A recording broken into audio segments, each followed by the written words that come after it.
The Sunday Igboho struggle you are seeing is funded by Tinubu. Yes, because the problem at that time was that Tinubu was having issue with Buhari up north. They weren't going to accept him as a candidate. And he looked at it and said, I helped you guys to get to power. You guys don't want my candidacy. I'm going to tell the Yoruba people to leave. He started funding them. They have not denied it. Ó rá o mú kí káàbọ̀ sínú ìròyìn tún nípàdé ọlọ́mọlé ọlọ́mọlú ọlọ́mọ orílẹ̀-èdè níbi tọ́mọdé ti mọ ọ̀wẹ̀ta tí ń bá gbà jẹun lábala lérèfé náà láti yọjú lójú fèrèsé látọ̀dọ̀ Sowore la yọjú sí gbogbo ìsọkúsọ tí ń sọ káàkiri lẹ́nu ọjọ́ mẹ́ta yìí ẹ̀ ń bá wo Sowore dáadáa tí ó sì fi ojú sùnùkùn wò ó ẹ̀ rí wípé ó wà frustrated ẹ̀ rí wípé ó need help ṣùgbọ́n lórí ọ̀rọ̀ tó sọ nípa Yoruba Nation àti Sunday Igboho ibẹ̀ kọ́ láti bẹ̀rẹ̀ mo kọ́kọ́ fẹ́ sí wa lójú náà ká fi ọ̀rọ̀ kan síra wa lójú ọ̀rọ̀ tó ń lọ láàrin torí èmi ò mọ̀ ìgbà tó wá di ọmọ ẹgbẹ́ Yoruba Nation tó fi wá mọ ìyá ẹ̀ sọ́jọ́sọ lọ ṣùgbọ́n mo fẹ́ kí ẹjẹ́ àkọ́kọ́ fetí balẹ̀ náà ẹjẹ́ á lọ sórí ọ̀rọ̀ VDM àti Blord torí ibẹ̀ ni Ọlọ́run ti fẹ́ kàn lábùkù ibẹ̀ ló ti fẹ́ kàn dín nínú yọ̀ ó dá sọ̀rọ̀ tí ò kàn ni ó rò wípé òun lè fọwọ́ ọmọ kékeré ọwọ́ yẹpẹrẹ mú VDM ṣùgbọ́n VDM kì í lọ ó ní bàbá bídá pọ̀nrípọ̀nrí rẹ̀ tán bídá ó ní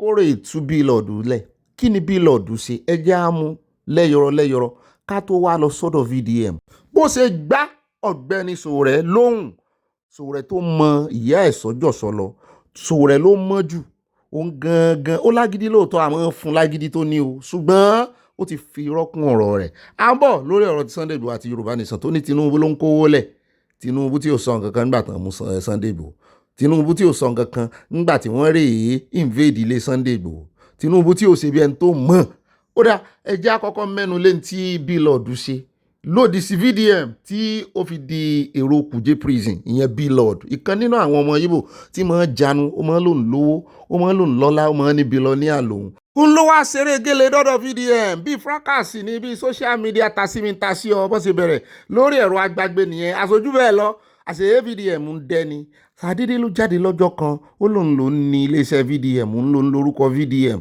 ó ní òun endorse VDM àti wípé app tóun ṣe build ó ní òun fún VDM ní endorsement ó lo picture VDM ó lo identity VDM ó fi ń gbé mọ́tò wọlé kò wá mọ̀ pé VDM ti lọ rẹ́gísítà orúkọ Blord tóun jẹ́ tó ń claim VDM wá fi lára balẹ̀ ó tún ṣe billboard ó tún gbé picture VDM sí app tó wá ṣe app yẹn wọ́n máa fi ra ẹ lè fi ra gas ẹ lè fi transfer owó ó ní í ṣe pẹ̀lú transaction owó wọ́n ní làwọn kan bá ń complain náà bá ń fẹ̀sùn kàn wípé ó gbá wọn owó ò lọ kinní kan ò lọ ó sì ń lo picture VDM ń bẹ̀ ó rò péré ni VDM bóun ṣe yóò sọ̀rọ̀ ṣàkà ìyẹn bọ̀wọ̀ Blord yìí ó rò pé òun lówó lọ́wọ́ kó mọ̀ pé VDM ń dẹ òun ni gbogbo time tó fi ń sọ̀rọ̀ yẹn VDM wá ti lọ register ó ti lọ ṣe copyright orúkọ yẹn kó sì ń kìlọ̀ fún ojoojúmọ́ ló fi ń ṣe sóńgbà náà wípé kó sọ́ra rẹ̀ kọ́ ló ń sọ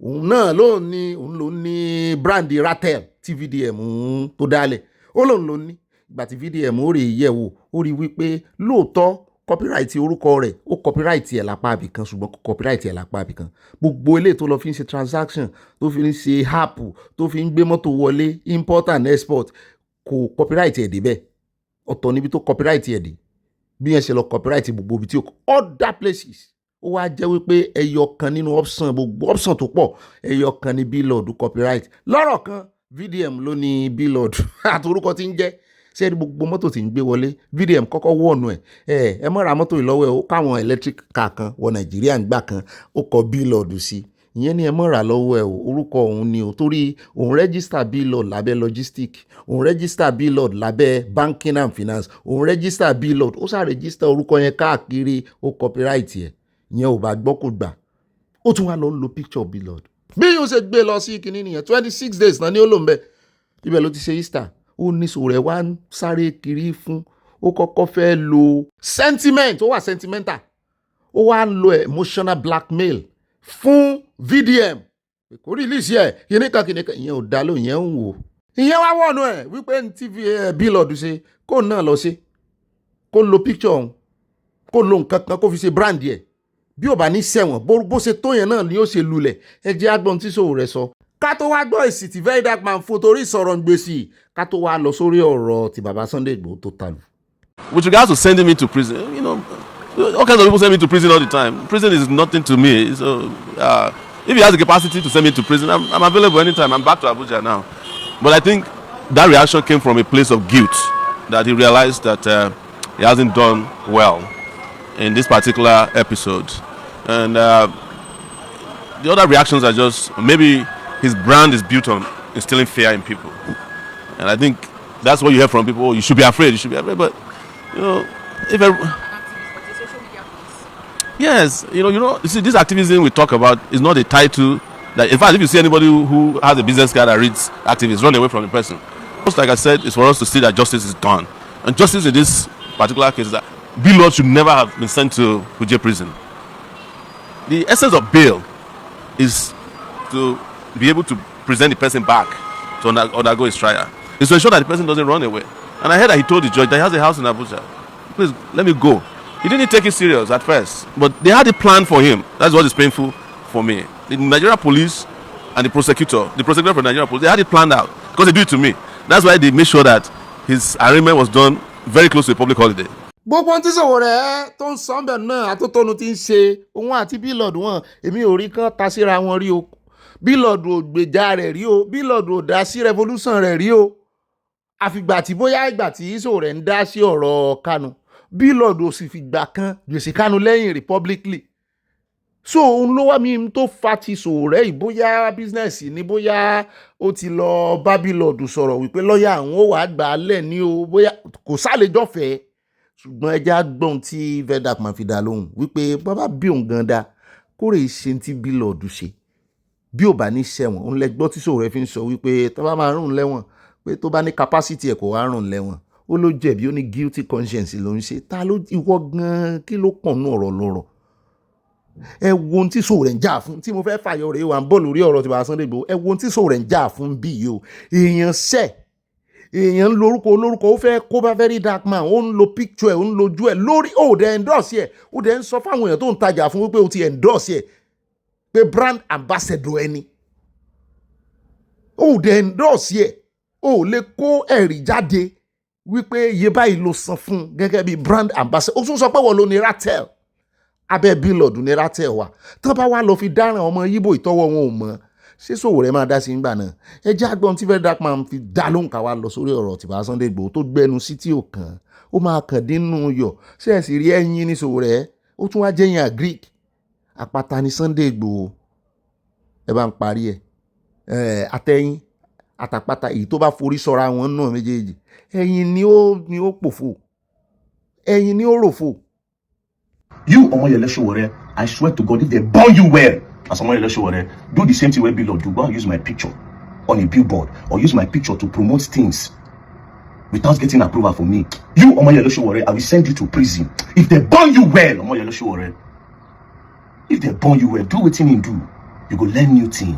ṣé ẹ ti rí báyẹn wípé ọmọ yìí ò joke torí ẹ̀ ni mo ṣe mú ọ̀rọ̀ yìí kékeré nígbà tó sọ̀rọ̀ bàbá Sunday Igboho wípé mi ò ní bá Sowore fi ṣe ìjà Sowore ò gbọ́n Ọlọ́run ó wà frustrated mo fẹ́ ṣe ìbò ó wá fẹ́ sápá mi lórí Sowore wà frustrated gan-an ó need help ó need kórè ìtura lọ́dọ̀ ìyàwó ẹ̀ sẹ́wọ̀n kí mo sọ lọ́jọ́ sí kó kàn travel ebo ti gba pálí ẹ̀ kó lọ USA ebo ń bú Trump náà lọ́jọ́ sí gbogbo èèyàn ló fẹ́ bú bẹ́ẹ̀ náà ní tàbùkù Oti gọ́vnà Oti ní Abia gọ́vnà Oti tá a gbé wá lánàá táwọn aráàlú ẹ̀ ń sọ wípé over 9 months ní ìsìn àwọn ò tán jẹnẹrétọ̀ ìkan lára àwọn gómìnà tó ṣe dáadáa ní kápátirọ́tì kápátàwádàtì ká mọ̀ dá sí ọ̀ká ní tá a bá fẹ́ ṣàbòsí pé a fẹ́ dá sí ọ̀rọ̀ òṣèlú wọn.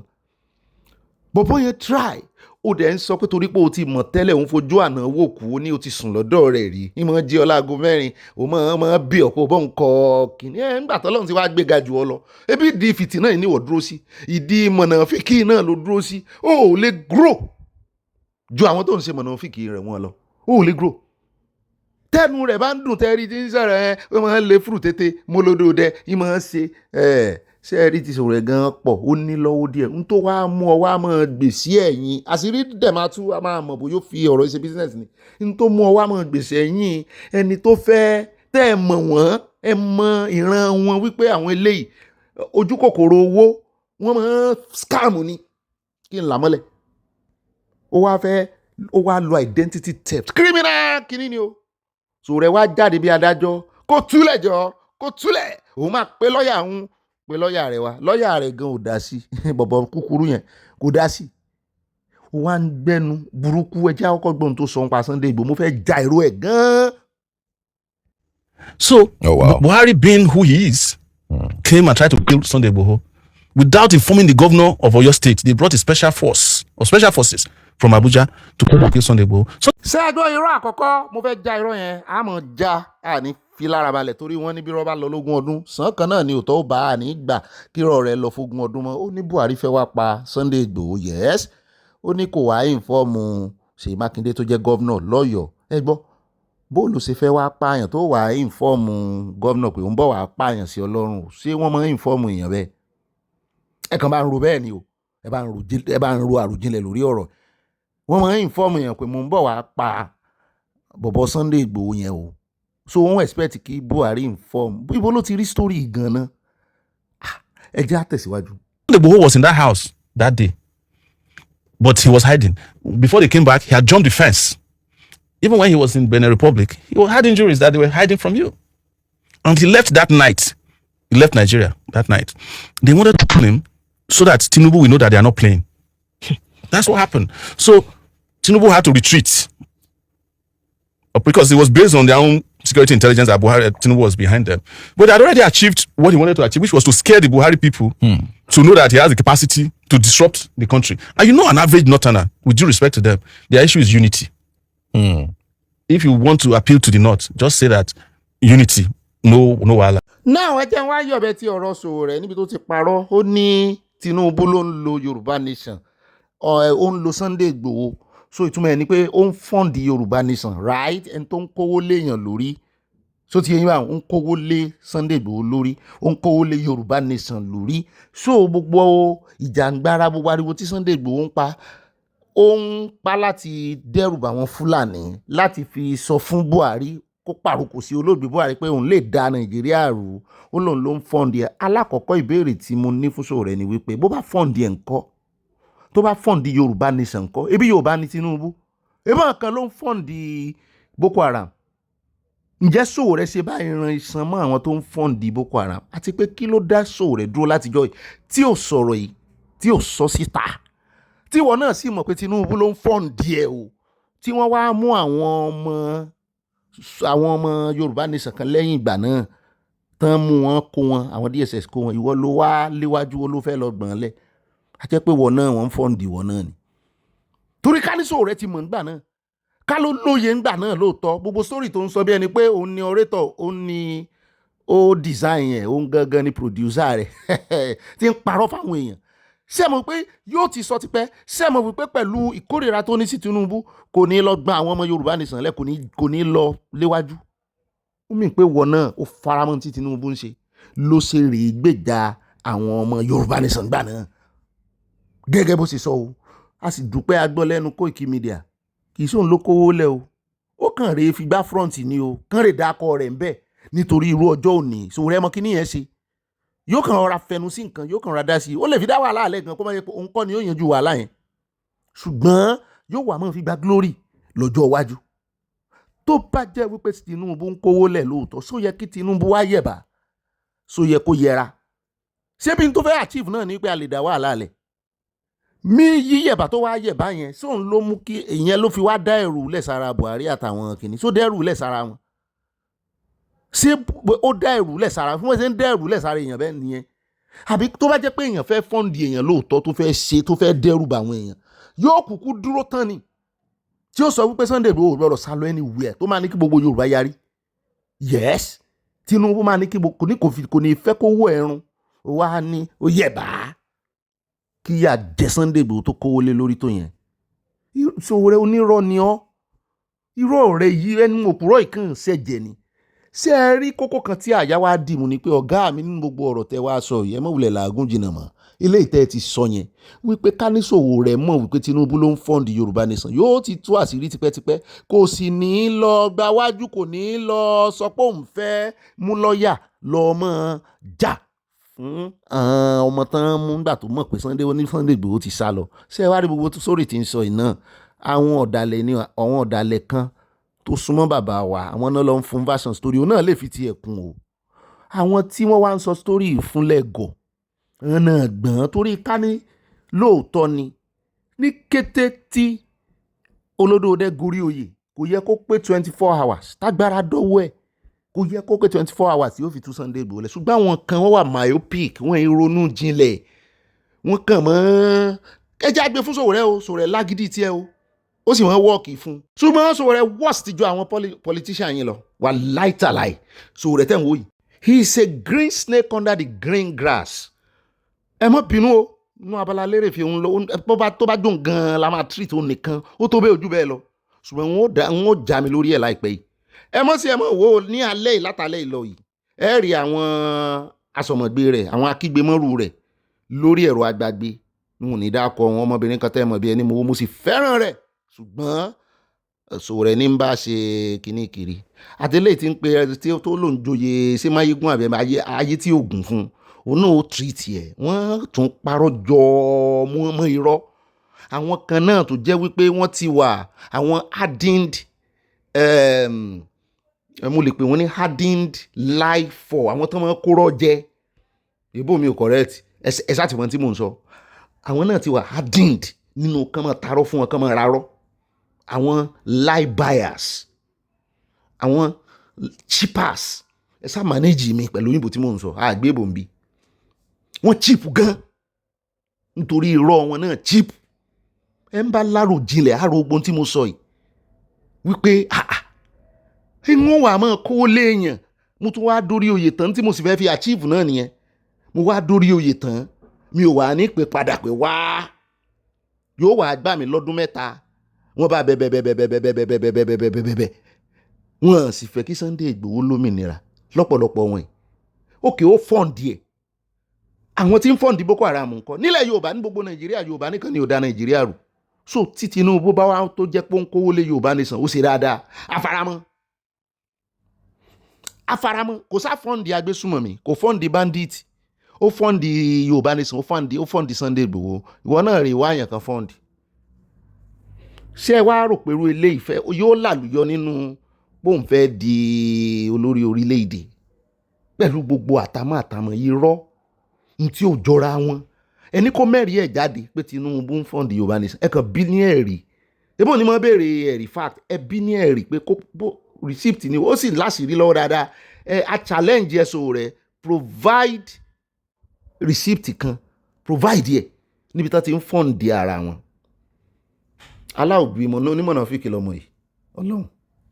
ẹ jẹ́ akóńbẹ́jàre ọba yìí jẹ́ part 1 ẹ jẹ́ á lọ sọ́dọ̀ àwọn ọ̀gá rẹ̀ ọba yìí jẹ́ part 2 ẹ jẹ́ á lọ sọ́dọ̀ Wike ariwo lórí Wike o kì í ṣe lórí tòun àti ṣeun channels o ìmí ìlú tún ti ṣẹlẹ̀ project tán náà ná 30 billion naira lèyí wọ́n náà ń pè bẹ̀ ní a newly constructed Kugbo bus terminal wọ́n ní wọ́n tí inaugurate ẹ̀ wọ́n tí launch ẹ̀ 30 billion roughly náà lé lórí ẹ wá wò wọ́n ní òjò tó rọ̀ wọ́n ló gbé ọba àgànyìn ó gbé Kofi Nene àjò tán wọ́n ní gbogbo ẹ̀ ti ṣègbè dànù ń bẹ̀ ẹ̀já gbọ́ lẹ́nu Isaac Fayose o ẹ̀ka tó wá sọ̀rọ̀ lé lórí o irú kan ọbẹ̀ kan gbogbo àwọn olórí wọn yàtọ̀ sí Sowore.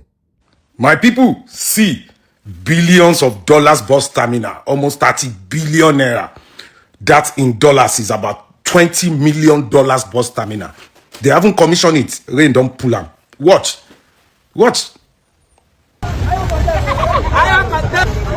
Everywhere is blocked.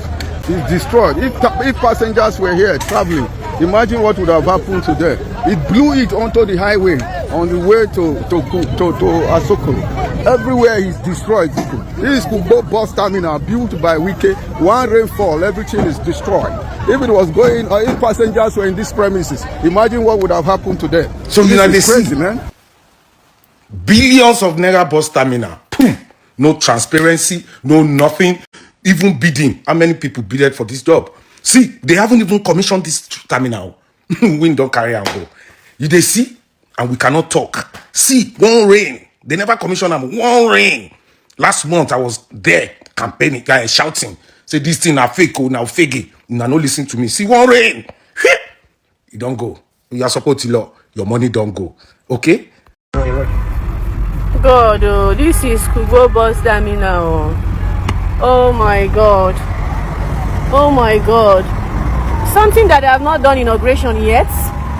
Oh, this is bad. Just 2 minutes rain have removed everything. Everything. Something that millions of money was spent. Oh my God. You say it's a fake project? Please don't say that, so don't say that. Could it be a fake project? Oh my God. The rain. Was this rain heavy? The breeze. Oh my God. This is bad. They use fake material, man. Man, see your face, so in case they look for you. Or that why they hide your face. Oh my God, this is bad. This is so bad. We have been stuck here for like 3 hours. For 3 hours we have been stuck here. Oh, this is so bad. Mo ní àyà ṣé gọ́ọ̀mẹ̀ntì ò tí ì sọ nǹkan kan ni pàápàá jùlọ Wike ẹ já lọ sọ́dọ̀ agbẹnusọ rẹ̀ náà ṣé kò tí ì sọ nǹkan kan ni àyà ní bóyá sì ń ronú propaganda àti controversy tán máa pull out pé àwọn máa lẹ́ excuse. Mo ní ẹ já lọ káàkiri Àbújá gbẹ̀yìn tẹ̀ ń gbé l'Àbújá ṣé òjò yìí só rẹ̀ kí havoc ń bò mí àbí wọ́n rán sí terminal ni bóyá wọ́n rán sí terminal ni wọ́n lè rò pé Wike wà ń bẹ̀ wọ́n lè láwọn ọ̀tá àwọn ló wà ń débẹ̀. Imagine ó bàjẹ́ gan-an ni o òjò rọ̀ lóòótọ́ ìjì jà ṣé ìjì àwa máa jà kó dominú àgbọnù ẹ wò bó ṣe bà nǹkan jẹ́ bíi ó dàbí àwọn disaster tí wọ́n ṣẹlẹ̀ ń lu èbò eléyìí kì í ṣe natural disaster kán mọ́ yìí mọ́ natural disaster o this is human error man-made disaster lélẹ́yìí tọ́ba ní kẹ́ ẹ ra material gidi kẹ́ ẹ ṣe nǹkan gidi ẹ̀ ní ṣe nǹkan tó wà durable ẹ̀ tí ì parí táàmù yín gan kìíní gan o at last ọjọ́ tó yẹ kẹ́ ẹ inaugurate ẹ̀ kò hàn tí commission ẹ wo bó ṣe dá àwọn èèyàn dúró láwọn tó ń lọ síbi òòjọ́ wọn àwọn tó ń lọ bí iṣẹ́ àwọn tó ń lọ bí pàtàkì tọ́ba rí èèyàn kan náà tó ní emergency ń bí ní ìsìn bó o ní ó ṣe ṣe ẹ jẹ́ àmọ́ dúró di excuse wọn. Ó yẹ kí Lérè Ọláyínká ti sọ̀rọ̀ agbẹnusọ Wike ọ̀rọ̀ mọ́ gbé yẹn ni àìmọ̀ yára láti sọ̀rọ̀ jù já lọ wò bóyá ó ti sọ̀rọ̀. Aya ní ọ̀gá mi ó ti sọ̀rọ̀ o wọ́n kàn ṣe press release ni o wípé àwọn ti gbọ́ pé òjò babẹ̀ jẹ́ wípé kì í ṣe bẹ̀ nìkan pé ó bà wọ́n lẹ́kan náà jẹ́ mo ní rọ́ ní wọ́n ló ba bíríìjì jẹ́ mo ní àwọn nǹkan tí ó bàjẹ́ ní Kúgbó ló gbé lọ sí àwọn ibi tẹ́ ẹ rí yẹn èmi ò tí ì rárá Àbújá kankan kan upload wípé òjò ó balẹ̀ àwọn jẹ́ ó mà ga ò ṣùgbọ́n wọ́n láwọn ti deploy àwọn ọlọ́pàá àtàwọn agbófinró wípé kán rèé mójútó bẹ̀ so that traffic á lè flow láàmú ọgbẹ́ excuse ìbílẹ̀ ọba fi mọ́ lọ́la fi wọ́n lẹ̀. Ṣùgbọ́n àti ìwà kò l'Àbújá tàyà ti ń gbèsè mi létí pé ọ̀gá mi rántí ìṣẹ̀lẹ̀ tó ṣẹlẹ̀ ńbàdàn ìkíní ẹ̀kẹta Olúbàdàn ẹ̀kẹrin Olúbàdàn ẹ̀karùn Olúbàdàn tán fẹ́ẹ́ fi joyè àpàpàǹdodo tán yá yẹrí ọmọ yẹrí ẹ̀ o kò ń bọ̀ o tán dúró gbadé ìsọnù. Ìyẹn sẹ́nitọ́ Sharafadeen Ali tí wọ́n ní kò dúró ńbẹ̀ wọ́n ní Àbújá ló wà lọ́dọ̀ Olódòdẹ wọ́n jọ ń forí korí. Ẹ lè rí ọba tí màá bú direct báyìí lẹ́yìn Olúwo torí pé mo mọ̀ kókò ìjọba bẹ́ẹ̀ ni kó ṣe pé bí ìpè bí ni wọ́n gbogbo tí wọ́n fi ṣe lára tí ó fi di tí wọ́n ń pè lálẹ́ ìbá ìpè bí ni ó ti fún gbogbo ọ̀rọ̀ tí ó gbọ́ tí ó máa tẹ̀lé lọ láéláé tí ò fi ní ṣìnà ìpè bí ni ó ti gbọ́ hòtẹ́ẹ̀lì ló ń ti lọ ń ṣèpè bí tiẹ̀ tí ń gbọ́ máa ń lọ. ní Olúwo tí Olúwo kì í ṣe Olúwo ẹ̀mí àwò orúkọ àwọn bàbá wa lolúwo Ìwó ilẹ̀ Yorùbá ni àwọn bàbá wa ni wọ́n jẹ́ Olúwo àwọn ẹ̀mẹ́yẹ àwọn bàbá wa ló ti jẹ́ sẹ́yìn náà Christian ti jẹ́ sẹ́yìn Muslim ti jẹ́ sẹ́yìn àwọn alábàláyé ti jẹ́ sẹ́yìn tí ò dé síjà tí ò sí kan. Ó lẹ́jọ́ yẹn wọ́n lóòótọ́ ọ̀rọ̀ kóró ṣùgbọ́n àwọn oníjàgíjàgan bíi tọ́ba yìí èmi náà pè ní ọba yìí. Wọ́n ní àwọn alákatakítí àwọn oníjàdísìmù bíi tiẹ̀ wọ́n ní wọ́n ti ń gbèsè lẹ́yìn wọ́n ti ń sọ̀rọ̀ sí bàbá Sokoti wípé ìpẹ̀bí tẹ̀ ń pọ́nlé ṣé ìpẹ̀bí wà nù alukuran ni wípé aláàlì kọ́ nípẹ̀bí wípé aráàmù ni mo ní ilẹ̀ Yorùbá ti dàráàmù fún yín. Èmi ò ní wí nǹkan kan o àwọn tọ́lọ́ ń lò fún wa tó ń bá gbé òkè náà ò tẹ́ ń lọ́rùn. Oúnjẹ tí ọlá máa jẹ. Ọlọ́run ní fún wọn yín. Ìkànnú àwọn fọ́nrán tó tún pín lọ́dọ̀ mi rè wọ́n ní kí wọ́n á wọ bàálù mi tí ń forí balẹ̀ fáàfáà kan tó wá láti ibì kan. Mo ní sọ́lọ̀ náà ń forí balẹ̀ fún àfáàfáà wọ́n ní kí n gbẹ́nu mi sọ̀hún pé àwọn ti mọ̀ wípé n ó fọ̀rọ̀ ìṣàbòsí mo ní mi ò fi ṣàbòsí ẹ̀rì ìbéèrè mi ẹ béèrè mi káàkiri lọ́rọ̀ Òwò ibi tí Ìwò dádé dúró lónìí àti tí ọba ìfojú wa rí pé bóyá mo sọ àbí mo sẹ́nu kù ntẹ́mi náà ń wò lẹ́yìn náà ń wò wípé bí ọba tiẹ̀ wá forí balẹ̀ fọlọ́hun gẹ́gẹ́ bí ọba ṣé nígbà táwọn àáfàá yìí ká ni kó mọ̀ pé àbùkù ni àwọn èèyàn ò sọ di nǹkan mi lọ́dún táwọn àáfàá ò ti wá èmi ò rí fídíò bí tó ti ṣe léyìí rí ẹ ń bá rí kó bá mú síta tó dá nìkan wà ń bẹ̀ tó ní kán bá ń tan kámẹ́rà tó sì forí fọ balẹ̀ fún kábíyèsí ọlọ́run àwọn ọlọ́run ṣé bí n tí bàbá wa Ògbómọ̀ṣọ́ ṣe náà nù ní rìdíìmù tí àwọn èèyàn fi ń pariwo òun náà ti ṣe fásán tiẹ̀ báyìí.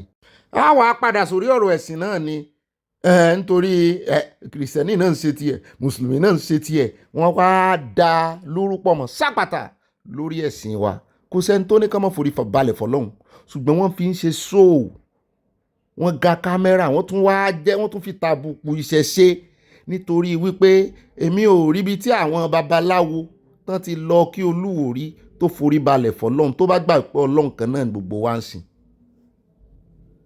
kán babaláwo náà mo challenge ẹ̀ kán babaláwo náà rè kí kó wá forí balẹ̀ fún ọlọ́run níwájú ibi tán babaláwo bá ti ń bá a sọ̀rọ̀ kó sọpọ́ lọ́hùn lòún forí balẹ̀ fún o kì í ṣe babaláwo ìgbà náà lèmi ó tó sọ̀rọ̀ lórí ìfọ̀nrán ẹ̀ ni wọ́n sì tó gbà pé ọlọ́run ọba tó forí balẹ̀ fún tí ayé àtọ̀run ń bọ̀ tọba ayé àtọba bí gbogbo ń bọ̀ pé ọlọ́run ọba ló forí balẹ̀ fún títí dìgbà náà ẹni tẹ́mi rí wájú rẹ̀ yìí ló forí balẹ̀ fún.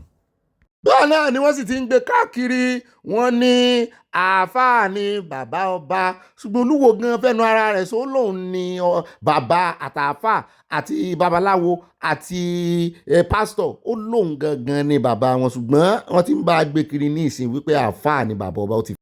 Allahu akbar khabar janko biya mana surmud heba masakirabe Allahu akbar absir ayyuhal mujahidin.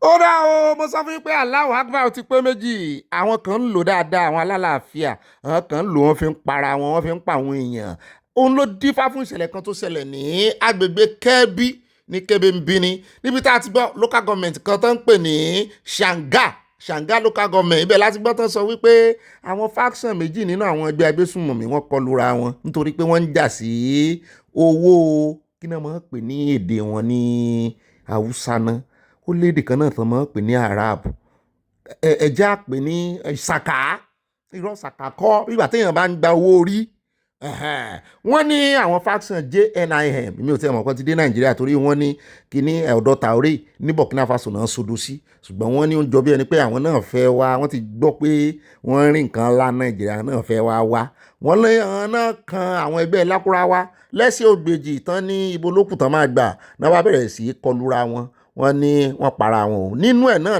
èèyàn méjì náà pa wọ́n sì ní ọwọ́ tẹ̀ kan torí àwọn ológun káwọn mọ́ bẹ́ẹ̀ mo léèdì ẹ̀fún asasi wọn láwọn ológun káwọn mọ́ bẹ́ẹ̀ ẹ wá wo tán gbà lọ́wọ́ wọn ẹ bá ń tẹ fọ́nrán tán gbà lọ́wọ́ wọn sí wọ́n pa àyàn kan nù wọn wọ́n mú kan nù ọ̀dọ̀ wọn láwọn yẹn náà para wọn bí tán ti ń bára wọn jà ṣùgbọ́n ọwọ́ tẹ̀ kan nù wọn ẹ wá wo wọ́n gba 10 million lọ́wọ́ wọn wọ́n ba oríṣiríṣi ìbọn lọ́wọ́ wọn n tán gbà lọ́wọ́ wọn lẹ̀ ń wò ń lẹ́hùn gbogbo tán gbà lọ́wọ́ wọn rí o òun lẹ̀ ń wò ń lẹ́yìí o ní pẹ́ ẹ wò 10 million naira nù àti gbogbo nǹkan ìjà ogun tán gbà lọ́wọ́ wọn wọ́n kọ́kọ́ para wọn ná wọ́n wá mú kan nù wọn ó dáa ṣé ká sílẹ̀ díẹ̀ ká gbọ́.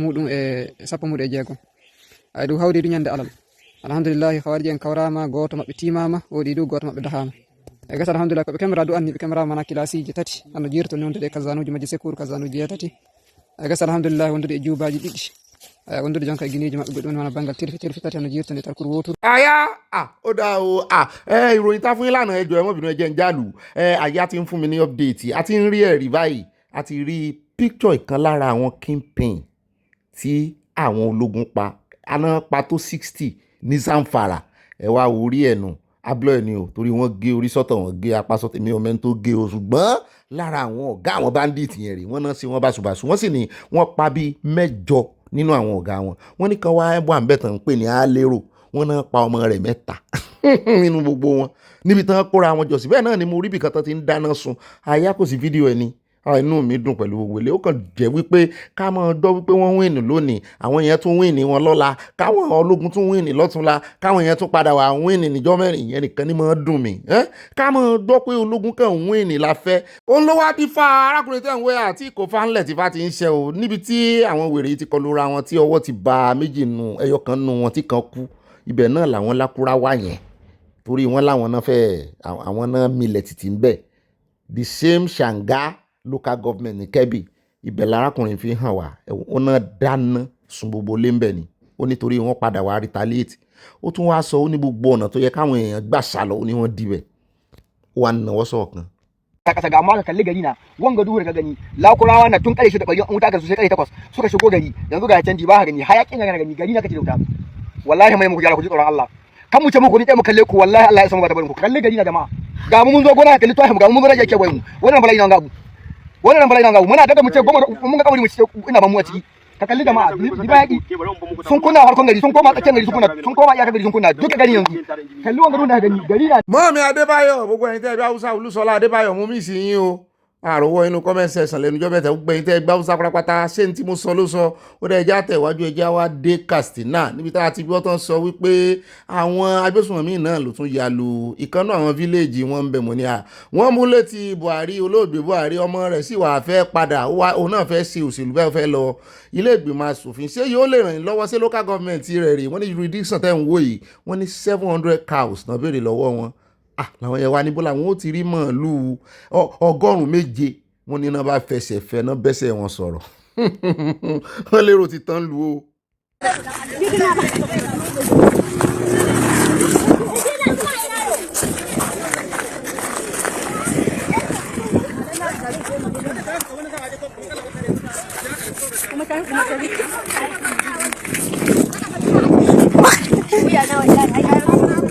The Fulani herdsmen are heartless.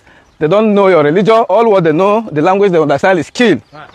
It's violence. They don't care to know which religion you belong, so where you come from. We would have. This is an ethnic cleansing. This is ethnic cleansing. This is Chief Imam house. The house is still on fire. They make sure they take their time and demolish the house. They make sure they took their time and demolished the house beyond imagination or beyond repair.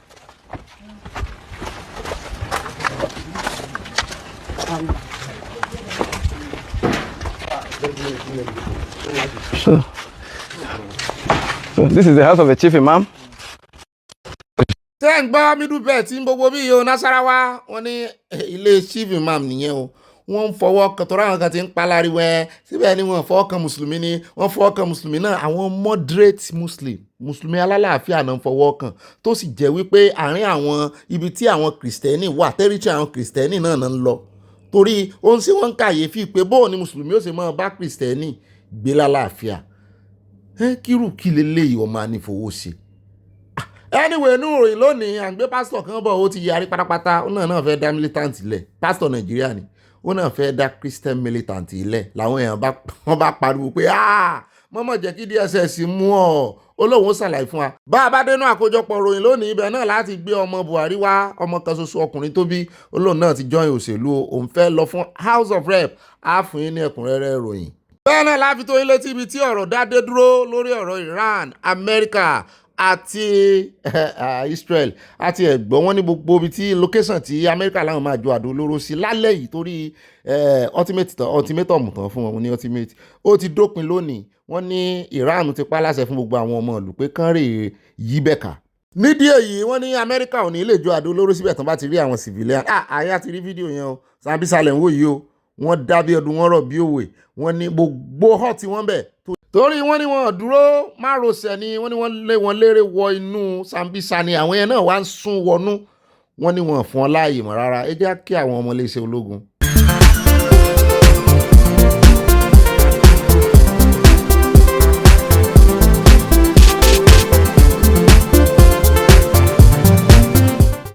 ẹ bá mi gbọ́rọ̀ kan o ọ̀rọ̀ kan ń bẹ tó kà mí láyà ọmọ kan bẹ tí mo fẹ́ràn bí wọ́n ṣe bá a sọ̀rọ̀ ìfẹ́ kò máa yé mi o ara ẹ wá ràn mí lọ́wọ́ o kí lẹ́lẹ́ à ń sọ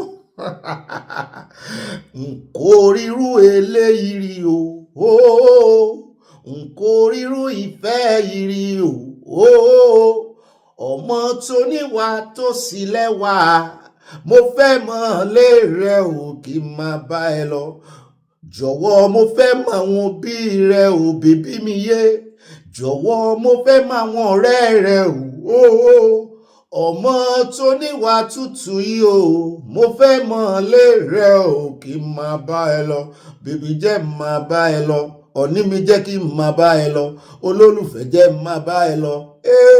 Oh what a feeling burning me all up I cannot help myself baby I wanna love you.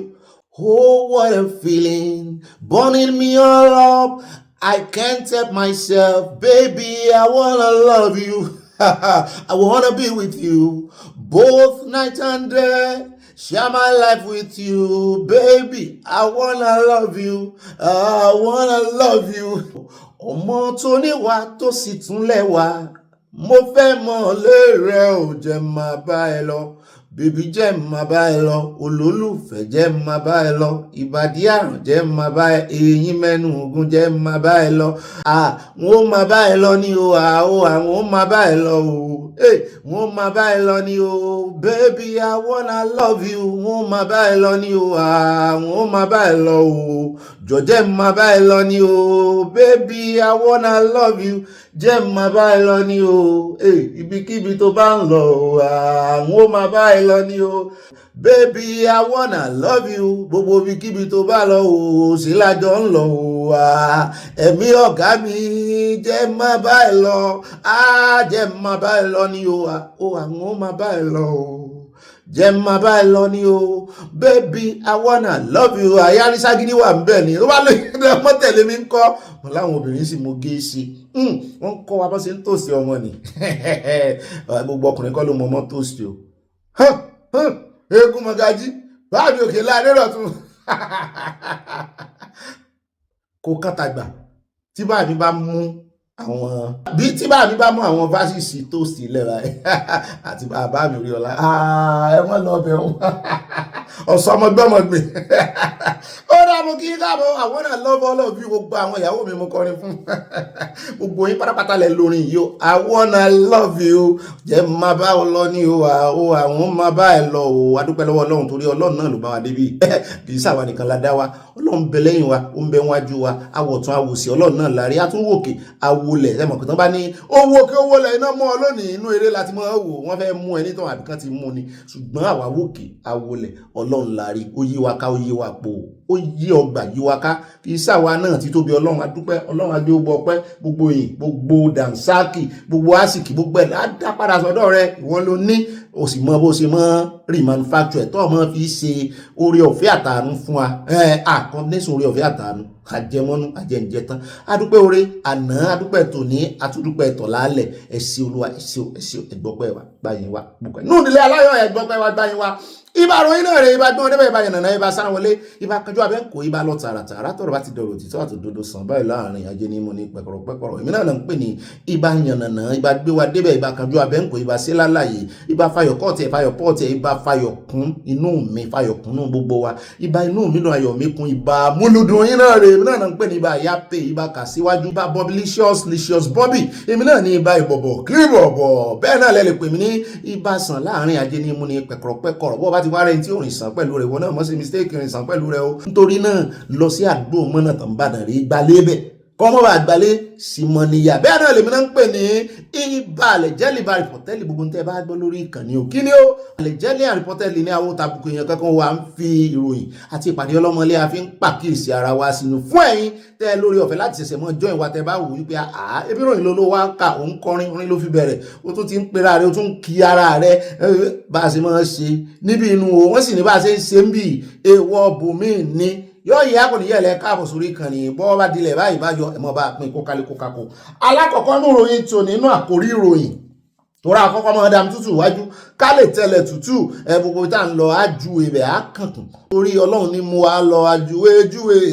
ẹlẹ́ ò mọ́ lé wa alákọ̀ọ́kọ́ ní ìròyìn tòní ẹjẹ́ bẹ̀rẹ̀ láti Kwara níbi tí àwọn ẹgbẹ́ kan tó ti kóra wọn jọ tí wọ́n ti gbéná kojú ẹni tó jẹ́ gómìnà wọn ń bẹ̀ mo ní kí ló dé kí ló ṣe fún yín Abdulrazak Abdulrahman ó ní kí ló ṣe fún yín wọ́n ní yóò tó lo táàmù ẹ̀tàn ẹ̀ mú ní ẹ fi lọ́rùn kalẹ̀ ẹjọ́ fínúfíndọ̀ ẹjọ́ fẹ̀dọ̀ lórí òróǹro ẹjọ́ fi sùúrù kó fi jẹ gbogbo tí ó jẹ wọ́n ní ó tún wá fẹ́ fèèyàn bẹ́ẹ̀ mo ní gbogbo wọn ṣe máa ń ṣe nù àṣà olóṣèlú Nàìjíríà ni wọ́n ló wá fẹ́ fi tipá ti kúùkù ó wá fi gbélé àwọn lórí mo ní ìwà wọn náà nù ẹ̀bẹ́ náà mọ́ gọra yín wọ́n ló tún wá ń halẹ̀ máwọn ọba ní Kwara àmúníyàn láàrin gbà wọ́n ló wà níbẹ̀ gan ní ìsìn àìmọye àwọn ọba tán ní òfin sálárì nítorí pé wọ́n gbà tiẹ̀ nítorí pé wọ́n ṣe tiẹ̀ ǹjẹ́ APC kọ́ ló wá APC ló wá ó wá diran tó wọ́n lẹ́nu tó fẹ́ gangan ló fẹ́ òkùnfẹ́ lómìn ó tún wá ń dúró lajà máwọn ọba làwọn gúrùpù àwọn ẹgbẹ́ ìbákúra àwọn jọ pọ̀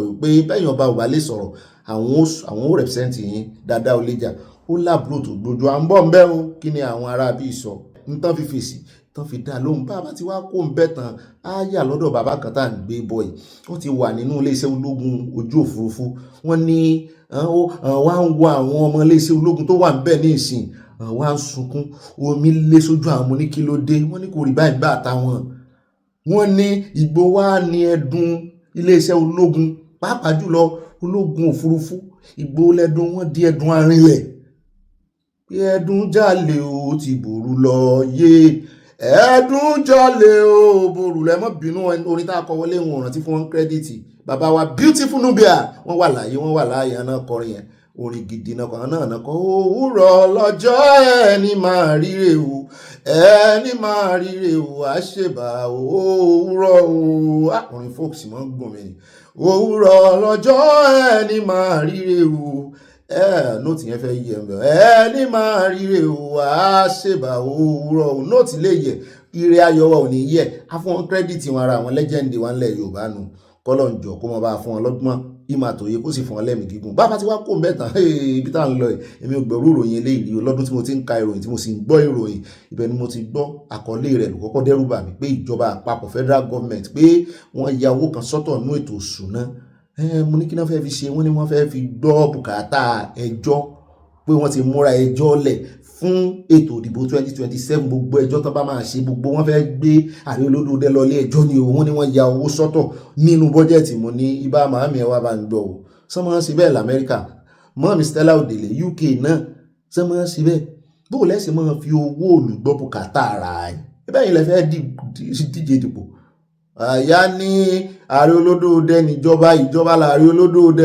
mo ní òwe kí ló wá pa fún mi àyà ó ní ẹ̀ńbalẹ̀ ní nímọ̀sán kì í mú kíkan ó ní èèyàn ò sì lè wà nínú omi kó tún máa pariwo òǹgbẹ mo níjọba yàtọ̀ ẹni tó ń ṣèjọba yàtọ̀ there are two different entities wọ́n kọ́ wa ní kíláàsì nígbà tá a ṣe accounting businessman àti ẹni tó ní business ọ̀tọ̀ ní business entity ọ̀tọ̀ ní ẹni tó ní business torí ẹ̀ lẹ́sẹ̀ máa ń rí gbogbo wọ́n ṣe máa ń pèsè rẹ̀ lẹ́jọ́ ń gbà mí kì í kan business yẹ ìgbà míì tán bá sì pé business yẹ lẹ́jọ́ Sahara Reporters kì í kan Sowore ilé ẹjọ́ náà pé ilé iṣẹ́ rẹ̀ náà pè lẹ́jọ́ bẹ́ẹ̀ náà ló ṣe rí pẹ̀lú àwọn olóṣèlú ẹni tó ń ṣèjọba lọ́wọ́lọ́wọ́ tó jẹ́ kọmíṣánná kámú tàbí kó tiẹ̀ jẹ́ kánsẹ́lọ̀ ní local government gan ó yàtọ̀ sí council tó ń represent torí òun ó lè lọ ọbẹ̀ tán bá for example tán bá gbé Nàìjíríà lọ ilé ẹjọ́ ní ìsìn kíjọba abìkan gbé Nàìjíríà lọ ilé ẹjọ́ so túmọ̀ sí wípé tán bá wá dá Nàìjíríà lẹ́yìn ẹ̀bi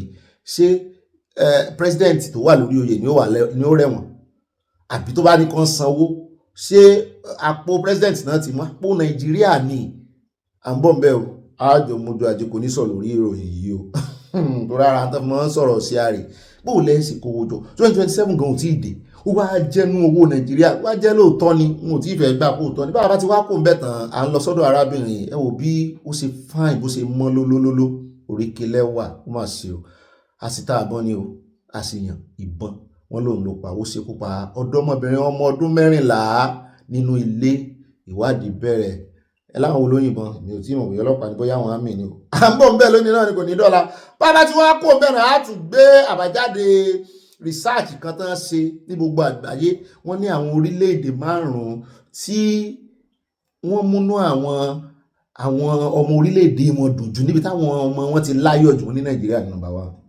ẹ gbàgbé bó ti ṣẹlẹ̀ á jiyàn eléyìí òun ó sì wọ́n ní Nàìjíríà number 1 torí nínú òkìkí kókó fi orin ìfẹ́ lágbé every day my people dey inside bus suffering and smiling wọn ò tí ì rí ṣòro tí ó kojú ọmọ Nàìjíríà tán ní wà happy wọ́n wọ excuse fi wà happy wọ́n wọ excuse fi wà happy Nàìjíríà gbọ́dọ̀ wà nù kìíní àjọ wo àwọn tó wà bẹ́ẹ̀ bá láti wá kó bẹ́ẹ̀ tán á wà yà ní ọ̀dọ̀ orí ọ̀rọ̀ Wike àjọ SERAP láwọn ò ní gbà o wọ́n níbi ṣe wọn ò bá ṣe case àwọn ò ràn sí wọn lọ́wọ́ láti ṣe case àjọ NUJ àjọ àwọn journalist àti àjọ NGE àti SERAP wọ́n wá forí lórí wọ́n fi kùn lùkù wọ́n pa ọwọ́ pọ̀ wọ́n pẹ̀sẹ̀ pọ̀ wọ́n wá di òṣùṣù ọwọ́ wọ́n ṣera wọn lọ́kàn wọ́n ní àwọn máa probe Wike pẹ̀lú ọ̀rọ̀ tó jáde lẹ́nu rẹ̀ tó ń dún kòkó lajà mọ́ Ṣeun pé ọmọ ẹgbẹ́ àwọn ní Ṣeun gan ò lè dá wọn lọ́wọ́ kọ́ mọ́ lórí bring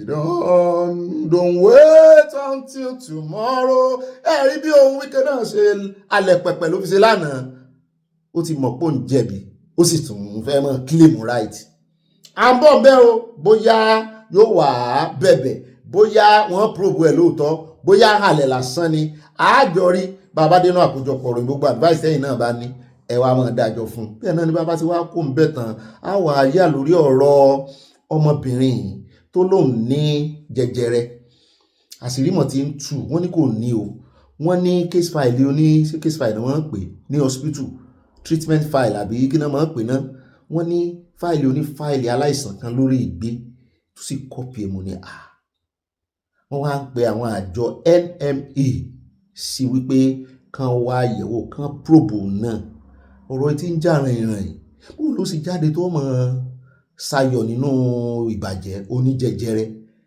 tó jẹ́ pé àwọn kan sì rèé wọ́n tọrọ ẹ̀mí gígùn àtàlàáfíà lọ́wọ́ Ọlọ́run ni tí ó rò pé nǹkan kékeré ní tó fi ń ṣeré bóyá wá ní bóyá tó sì ti fẹnu ara rẹ̀ pé ní ìsìn bóyá yóò wà nítorí mi ò mọ tán bá ti wà desperate kò sí nǹkan tán lè lò à ń bọ̀ ń bẹ̀rù àwọn tó mojú ẹ̀ dáadáa wọ́n ti pe àwọn tó lè mú sí àjọsọ kúkúná ibi tí update dé àjẹkẹ̀ bọ́ bàbá tí wá kó ń bẹ̀ tán á wà yà ní Amẹ́ríkà á fún yín update gbogbo tó ní í ṣe pẹ̀lú Amẹ́ríkà Iran ní ibi tí ọ̀rọ̀ dádé dúró á fún yín update àti ìgbésẹ̀ tí Trump fẹ́ gbé torí ó ti sọ ó ní òun máa let the hell loose òun ó sí ọ̀run àpáàdì ilẹ̀ sí Iran bẹ́ẹ̀ náà ni aago ọlọ́jọ́ ń kájú ẹ̀dá òfura aago ń tìkì báyìí ni bẹ́ẹ̀ náà ni ultimatum tó fún wọn dín kù ó kù ìwọ̀nba wákàtí péréte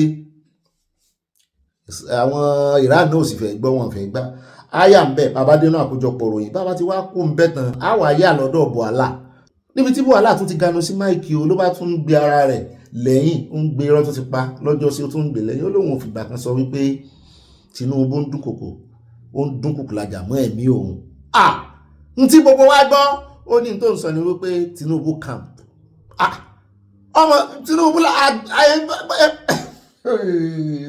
ṣe rí àwọn èèyàn ìṣàwọn fẹ́ fi rọ́bùrọ́ Tinubu camp òkè téèyàn bá ní camp tó ní camp àwọn èèyàn rẹ̀ ìtumọ̀ ẹ̀ náà ni pé Tinubu ló lórí wọn tí àwọn ọmọ wa dúnkòkò lajà mọ́ ṣé n tó ń sọ fún akọni wípé ẹni tó jó lórí wọn ló rán wọn sí ọ bẹ́ẹ̀ náà ló tún sọ ó ní interview tó ń rí ìṣe ní Al Jazeera ló ti tó gbáyé ló ti mọ òótọ́ ọbẹ̀ ó sáà ń wá gbogbo ọ̀nà tí ó fi convince àwọn Nàìjíríà bó sì ṣe ń gbìyànjú àti convince àwọn Nàìjíríà sí ló ń confuse ara rẹ̀ sí torí àwọn Nàìjíríà ò fẹ́ gbọ́n tó fẹ́ sọ mọ́ ó ní ẹni tó interview lọ́jọ́ yẹn ó ń tẹnu mọ́ ìbéèrè kan bí ẹ̀mẹ́ta ó ń repeat ẹ̀ òun ò sì fẹ́ kó padà sórí ìbéèrè yẹn mọ́ ló ń ṣe kúkú sọ fún ló ń yí sí kíní ló ń ṣe wá kúkú deny tójú òótọ́ à ń bọ̀ ń bẹ́ àtúngbọ́rọ̀ rẹ̀ yẹ̀wò ojoojúmọ́ sàn ba goodwill ara rẹ̀ jẹ́ ń ba goodwill ara rẹ̀ jẹ́ ni bàbá tí wá kó ń bẹ̀ tán kò níbi kankan tá à ń lọ mọ́ à ń lọ sínú abala tí ọmọ tẹ̀lé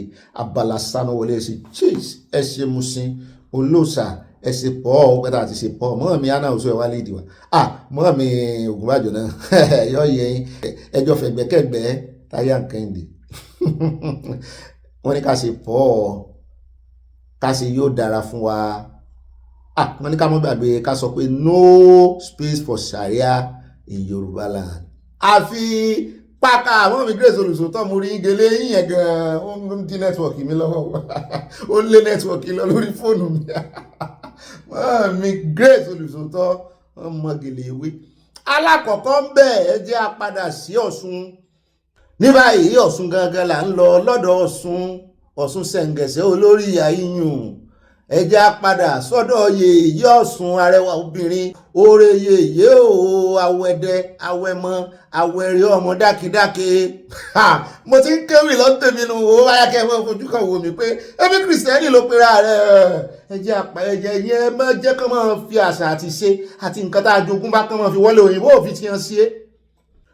Bàbá tí ó pera rẹ̀ ní wòlíì lọ́jọ́ sí tó rán àwọn ọmọ rẹ̀ lọ kíní ó tún ti padà wá sọ̀rọ̀ àṣírí ti tú kì í ṣe kìrìsìtẹ́nì o kì í ṣe kìrìsìtẹ́nì wọ́n sì ti gbé ṣọ́ọ̀ṣì rẹ̀ tìpa àmọ́rọ̀ rẹ̀ wà fún yà á mọ̀ yẹ̀wò nǹkan ọ̀kan ìjèjì ní ìsìn wọ́n mọ̀ bá ń tẹ̀ sí ẹ kọ́kọ́ bá ń tẹ̀ sí torí ó ṣe lálàyé ní ìsìn wípé àwọn lọ́bẹ̀ yàwọn pé lọ́jọ́ sí ó ní àwọn sanwó fúnjọba káwọn tó lọ́bẹ̀ pé ní tán fẹ́ lọ sí ń bẹ̀ àwọn èèyàn wá ń bí pé kí lè sanwó lọ sí pé ẹ fẹ́ lọ káàsì ẹ̀mí èṣù jáde ẹ dẹ̀ sọ fúnjọba aṣọ fẹ́fẹ́ nu ara rẹ̀ kó bájọba ni àbára rẹ̀ ló fẹ́fẹ́ nu ara rẹ̀ kó bá jí o wọn ló wá ń gbèjà ní ìsìn ààrẹ lè tó lọ ọbẹ̀ gangan mọ́ wọ́n ti wá jáde sọ̀rọ̀ báyìí kí lẹ sanwó fún bàtẹ́ débẹ̀ pé ẹ fẹ́ lọ káàsì ẹ̀mí èṣù jáde tá lẹ sanwó fún ṣùgbọ́n ti fẹ́nu ara rẹ̀ jẹ́wọ́ ẹ bá ń tẹ̀sí ẹja gbọ́. a lọ síbẹ̀ lótìtọ́ kì í ṣe wípé láti sọ pé a lọ lé èṣù wọn jáde nítorí pé ní orílẹ̀-èdè tó bá jẹ́ orílẹ̀-èdè fún gbogbo tó tóbi tó báyìí ó yẹ ká mọ̀ pé oríṣi ẹ̀sìn ni yóò wà ń bẹ̀ a sì mọ àwọn kálukú mọ títí wọn fúnra wọn a wájà lọ ibi ìtẹ̀dó tí a lọ mo rò pé ìtẹ̀dó ìjọba ni tí àwọn kìnnì máa ń pè ní kìnnì máa ń pè ní tourist center ní àwọn ìtẹ̀dó ìgbafẹ́ tí wọ́n ti máa ń wo kìnnì nígbà tá a sì fẹ́ wọlé a bá àwọn security lọ́nà àwọn èèyàn wá bá àwọn security lọ́nà wọ́n dẹ̀ sanwó wọ́n dẹ̀ sọ tí àwọn fẹ́ wá ṣe ní ìtẹ̀dó náà wọ́n ní ká sanwó a sì fi rìsíìtì yẹ ìyẹn ìwé tán fi sanwó àfihàn wọ́n dẹ̀ ní pé ká máa lọ ohun tí ó gbé àwọn ìránṣẹ́ Ọlọ́run débẹ̀ nìyẹn nígbà tí wọ́n kọ́ débẹ̀ gan-an kọ́ bá àwọn kankan gan-an tá sì sọ títí Ọlọ́run fún torí pé ìtẹ̀dó tí ó máa ń gba àlejò ni kì í ṣe inú ìtẹ̀dó tó bá ti ń gba àlejò kì í ṣe pé bọ́yọ́ wà fún ẹ̀sìn kan ó wà fún gbogbo ayé ni àdébẹ̀ nígbà tí àwọn ènìyàn wa tí wọ́n débẹ̀ ibi tí wọ́n ń lọ ní ìtẹ̀dó ibi báyìí o àwọn fẹ́ yẹ odò Ọ̀ṣun Ìwó ìdí àtòrí ẹ̀sánwó nìyẹn ìgbà tí wọ́n wá ń lọ wọ́n wá bá òkúta kan. ṣé ẹ ti gbọ́ báwọn wọ́n rèé wo ìran tourist wọ́n rèé ṣe gbígbafẹ́ bíi tourist ó sàn tẹnumọ́ tourist pé ibùdó ìgbàlejò téèyàn ti rè mọ́ wo nǹkan ó lè jẹ́ nǹkan ìṣẹ̀báyé ó lè jẹ́ technology ó lè jẹ́ fun park ṣùgbọ́n ibi tó lọ tán pè ní ibùdó tourism yìí wọ́n ti ń gbàlejò àwọn èèyàn ṣèjọba ló dálẹ̀ ṣèjọba ló ní ṣé tó ṣe ju wá ń bí lọ́jọ́ tán franchise ẹ̀ ṣé bá a sọ ṣé bí ààfin ló ń mójú tó bẹ̀ yẹn o ìjọba náà mọ̀ sí o torí inú Nàìjíríà ló wà ṣùgbọ́n ààfin Òṣogbo ààfin lóṣogbo náà mójú tó bẹ̀ yẹn o gbogbo wa la sì mọ̀ wípé tán bá ní èèyàn lọ tourist center ẹ lè lọ sí ibi tí omi gbígbóná àti omi tútù tí wọ́n ti pàdé ara wọn ẹ lè lọ sí Ẹ̀rìn Ìjẹ̀ṣà waterfall kò sí pé wọ́n ń ṣe nǹkan òòṣà ń bẹ̀ kò sí pé bóyá wọ́n ń bọ nǹkan kan ń bẹ̀ ṣùgbọ́n t'Ọ̀ṣun gbogbo wa láti mọ̀ wọ́n ń wá láti abroad àwọn tó ń wá náà wá ń bọ ohun tó ń bọ ń bẹ̀ gbogbo wa láti mọ̀ wípé it's not just an ordinary tourist center ẹ sanwó lọ wo bẹ̀ ni kì í sì ṣe kìrìsìtẹ́nì ló níbẹ̀ bó ti jẹ́ wípé ó ti sọ pé òun ìṣe kìrìsìtẹ́nì ẹ bá ń tẹ̀ sí ibi tó ti sọ. arákùnrin náà ìkíní ó kọ́kọ́ gbà láti wá rí wa ṣùgbọ́n ìgbà tó di ọjọ́ kejì tí a fẹ́ rí ó kọ̀ láti yọjú sí wa ó sọ ẹnu ara rẹ̀ ló fi sọ wípé kò sí ohun tí ó kan ẹgbẹ́ ọmọlẹ́yìn Kristi lórí ọ̀rọ̀ tó wà nílẹ̀ wípé àwọn máa yẹjọ́ ẹ̀ fúnra ara àwọn wípé òun kì í ṣe ẹgbẹ́ ọmọlẹ́yìn Kristi. bá gbọ́n tí mo sọ mo wípé ẹ̀sìn míì ni wá ẹ̀sìn yìí là ń pè ní ẹ̀sìn Ọlọ́run ìpè funfun ní ohun tá à ń lò kì í ṣe Bíbélì ohun tá à wà ń lò ní ọ̀rọ̀ pẹ̀lú idà irú ọ̀rọ̀ pẹ̀lú idà yìí Bíbélì kàn jẹ́ páàtì ẹ̀ ni. mo fẹ́ ká mọ̀ ní wípé òun gbé ìgbésẹ̀ ó lọ sí odò Ọ̀ṣun ó sì ṣe bó ṣe wù ú mẹ́ ṣùgbọ́n àwọn tí ó lọ àwọn yẹn náà tó ti ṣe ẹni náà tó ti ṣe wà hù àwọn náà wá lọ sí ilé ìjọsìn rẹ̀ àwọn náà lọ bẹ ajá síbẹ̀. torí ìwòye tí mo wòye jọ náà arákùnrin yẹn tó kura rẹ̀ ní pásítọ̀ mi ò rí ní rèé pásítọ̀ a nígbà tí ó dakọ bàbá wa Adébóyè ó ní sétá Adébóyè bá wà nù gbó yìí èyí mọ̀ sẹ́yìn ṣe correction ẹ̀ pé bàbá wa Adébóyè tó rẹ́sìn àlá ẹ̀sìn ìṣẹ̀ṣe ẹ̀sìn tó fẹ́ rẹ̀ pọ̀ tó fàlàáfíà ni. akólé lórí tí wọ́n sì gbé adìẹ tó ṣẹ̀ṣẹ̀ kú sílẹ̀ síbẹ̀ tó sì ń ọmọlúwàbí ó wò pé ohun tí wọ́n gbé sí ìgbà yìí tó bá fi gbẹ ẹ̀jẹ̀ adìẹ sí ènìyàn tó bá wà nínú ẹ̀mí tí ó bá fura yọ gbẹ̀jẹ̀ tiẹ̀ náà. èyí ló mú kí ìránṣẹ́ Ọlọ́run kó lọ síbẹ̀. ìwọ tán gbé bí ìgbà yìí o mo pàṣẹ fún ọ má ṣe gbẹ̀jẹ̀ tí o lè gbẹ̀jẹ̀ àwọn ọmọ tèmi kó wá o tó ní mo gbàgbá lọ́wọ́ rẹ mo gbé ọmọ. ìkọjá yìí ni tàbí ká tó sọ pé ó tó jẹ́ olùfiràn tàbí ẹni tó fẹ́ dájẹ́ ẹ̀sìn sílẹ̀ tàbí ẹni tí ò fẹ́ kí omi àlàáfíà ìlú tó rò lórí nǹkan tó lọ ṣe nǹkan tó burú já tó burú gidi ni. ẹni tó lọ fọwọ́ ta èṣù àwa ní àwòfìlànà ìjọba tọ̀ ṣùgbọ́n èṣù gan sẹ́ẹ̀mọ tóun lè ṣe fún rẹ̀ torí jẹ́jẹ́ ló jòkó tí yàn lọ́tọ̀ ẹni bá sì pé ṣoṣo náà ó dandan kó rí ṣoṣo kì í ṣe látọwọ́ mọlẹ̀ mú sọ ìmọ̀ tí mọlẹ̀ lè ṣe o. wọ́n ní Fálànà rántí ẹ tara ẹni làárọ̀ ó tó ṣẹlẹ̀ láàrin àwọn onígbàgbọ́ fúnra wa ó tó àmójútó ní àkókò tí a wà yìí bí pé ká tún máa tójú bọ ẹ̀sìn ẹlẹ́sìn lọ. ìmìdílé tí wọ́n pe alága ẹgbẹ́ ọmọlẹ́yìn Kristi ní ìpínlẹ̀ Ọ̀ṣun now ojú ẹsẹ̀ náà ni a gbé ìgbésẹ̀ láti rí pé a rí arákùnrin náà láti mọ kí ló ṣẹlẹ̀. bàbá Adébóyè ó bá wá bá yẹn ò ní bá rú tóun bá wá yẹn ò ní bá wá sí ibẹ̀. àwọn ò fààyè gbà nínú ìlú wa àwa ní fààyè gbà kó lọ dáràn wá níbì kan kí wọ́n máa wá wá sínú ìlú Ọ̀ṣun láti sọ̀dú ní orúkọ tí ò yẹ nínú ìlú yìí àti mùsùlùmí àti kìrìsìtẹ́nì àtàwọn ẹlẹ́sìn àbáláyé olúkálùkù ń ṣe tí ẹ kò sí jà kò sí kankan so irú ìwà bẹ́ẹ̀ ó jẹ́ ìwà tí ó kù díẹ̀ káàtó ti pa láṣẹ títí tí ìjọba ó fi yanjú ìwádìí wọn lórí ẹ̀ ẹnìkan kan ò gbúdọ̀ jọ sí ilé ìjọsìn náà mọ́ tó bá ti lọ dá ìjọba lóhùn tó bá dá ààfin lóhùn tá a gbọ́ tẹnu rẹ̀ ó ṣeé ṣe kí ìpinnu wa yí padà ṣùgbọ́n lọ́wọ́lọ́wọ́ tí mò ń sọ̀rọ̀ ẹnìkan kan ò lè jọ́sìn nínú ilé ìjọsìn yẹn. lábẹ́ òfin gbogbo wa la ní ẹ̀tọ́ láti lè ṣe èyí tó bá wù wá bó jẹ́ kìrìsìtẹ́nì ló fẹ́ ṣe bó jẹ́ mùsùlùmí ni o bó jẹ́ ẹ̀sìn ìbílẹ̀ ni o gbogbo wa la ní ẹ̀tọ́ láti ṣe èyí tó bá wù wá lábẹ́ òfin dẹ̀ ní oníkálukú ló lè ṣe èyí tó wù. ọ̀rọ̀ ààbò ẹ má jẹ́ kí ká dàpọ̀ mọ́ ọ̀rọ̀ ẹ̀sìn ṣẹ̀rí tá a bá ti dàpọ̀ ó máa fa nǹkan kan tí ò yẹ kó fà àlàáfíà tá à ń gbádùn ní Ọ̀ṣun.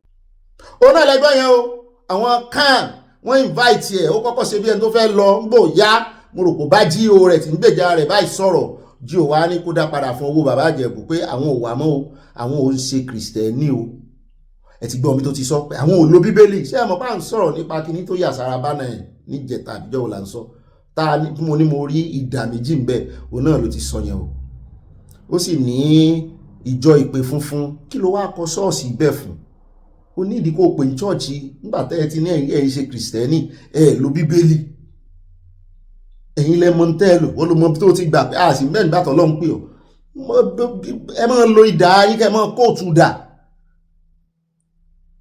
abalajọ ńgbà tí ó ṣe tó ń rèé léèṣù jáde yẹn mú rí pé kò pé Jésù ẹ̀yin oníṣẹ̀ṣe ẹ tọrọ ìdáríjì ẹ̀ṣẹ̀ lọ́wọ́ àwa kìrìsìtẹ́nì o kì í ṣe Jésù tẹ́rẹ̀ gé Jésù tẹ́rẹ̀ cast out lórí pẹpẹ rẹ̀ kì í ṣe ṣọ́ọ̀ṣì o ó ti ní kì í ṣe kìrìsìtẹ́nì lòun o so Jésù ò sẹ̀yìn o ṣe ti rí báwọn torí àwa àti fẹ́ pariwo lé lórí Jésù ò sẹ̀yìn báyìí o ṣùgbọ́n bàbá kan wà tá à ń gbé bọ̀ wọ́n fẹ́ sọ̀rọ̀ lé lórí kò sáàyè nínú abala kìíní ìmọ̀ kò sáàyè nínú abala Sanawole á lò ó ní abala ìbára ayọ̀ díẹ̀ lò àwọn tí ń fún lésì àti wá mọ̀ báyìí àti mọ identity ẹ̀ kì í ṣe chọ́ọ̀chì kì í ṣe kìrìsìtẹ́nì o kì í sọmọlẹ́yìn Jésù o ó sọ ń tààràtààrà ẹ jẹ́ àtẹ̀wájú nínú ìròyìn míì táwọn mẹ́nubà ní ìsìn ẹ jẹ́ á lọ sí Katsina ọmọ Buhari ọmọ olóògbé Buhari ló náà bá jáde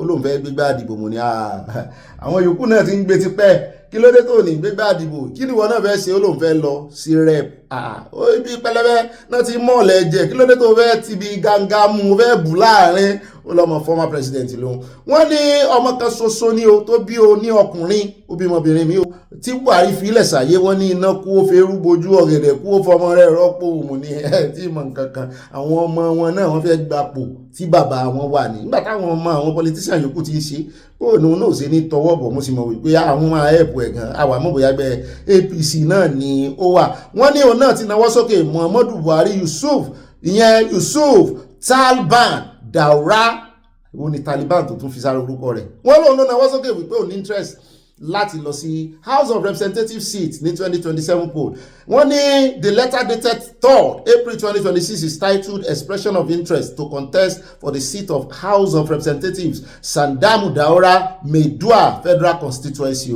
It read, with all respect, I'm extremely delighted to write and inform you of my intention to contest ní òun fẹ́ contest yo wọ́n nínú ẹgbẹ́ wo ló wà mo ní kò lè ju ẹgbẹ́ APC náà lọ ẹgbẹ́ APC ní bàbá rẹ̀ tí lójoogun bá lọ́wọ́ bàbá rẹ̀ nígbà tí bàbá rẹ̀ wà láyé APC ní bàbá ṣe ẹjá tẹ̀wájú ẹkú àlejò rẹ̀ o ẹjá tẹ̀wájú ẹkú múralẹ̀ fún o ẹ̀ẹ́kàn jí lọ́jọ́ kan ní ẹ̀ẹ́kàn rí pé gbogbo àwọn ọmọ olórí tó ti fìyà jẹ Nàìjíríà wọ́n ti padà sórí ipò bàbá wọn ní báyìí ẹjá wá lọ́nù ṣọ́ọ̀ṣì àwọn pásítọ̀ tó ń vibrate tínú ń bí níbi tó ti sọ ó ní tíjọba ò bá gbé ìgbésẹ̀ tó tọ́ lórí ìpànìyàn tó ń pa àwọn kìrìsìtẹ́nì ilẹ̀ Haúsá ó ní àwọn ti ṣetán ó lóhun tẹ́tí ẹ̀ ń wò yìí ó lóhun ti ṣetán ó ní àwọn máa dá ẹgbẹ́ kìrìsìtẹ́nì tó jẹ́ ọmọ ogun militant fún kìrìsìtẹ́nì ilẹ̀ mo ní àwùsùbí ó ní mọ́ kí ni àwùsùbí láìwo ni mò ń pè láwọn ò ní kógun jà àyàn kankan mo ní militant tó wá fi sí yìí ò dáa ó láwọn ò dálẹ̀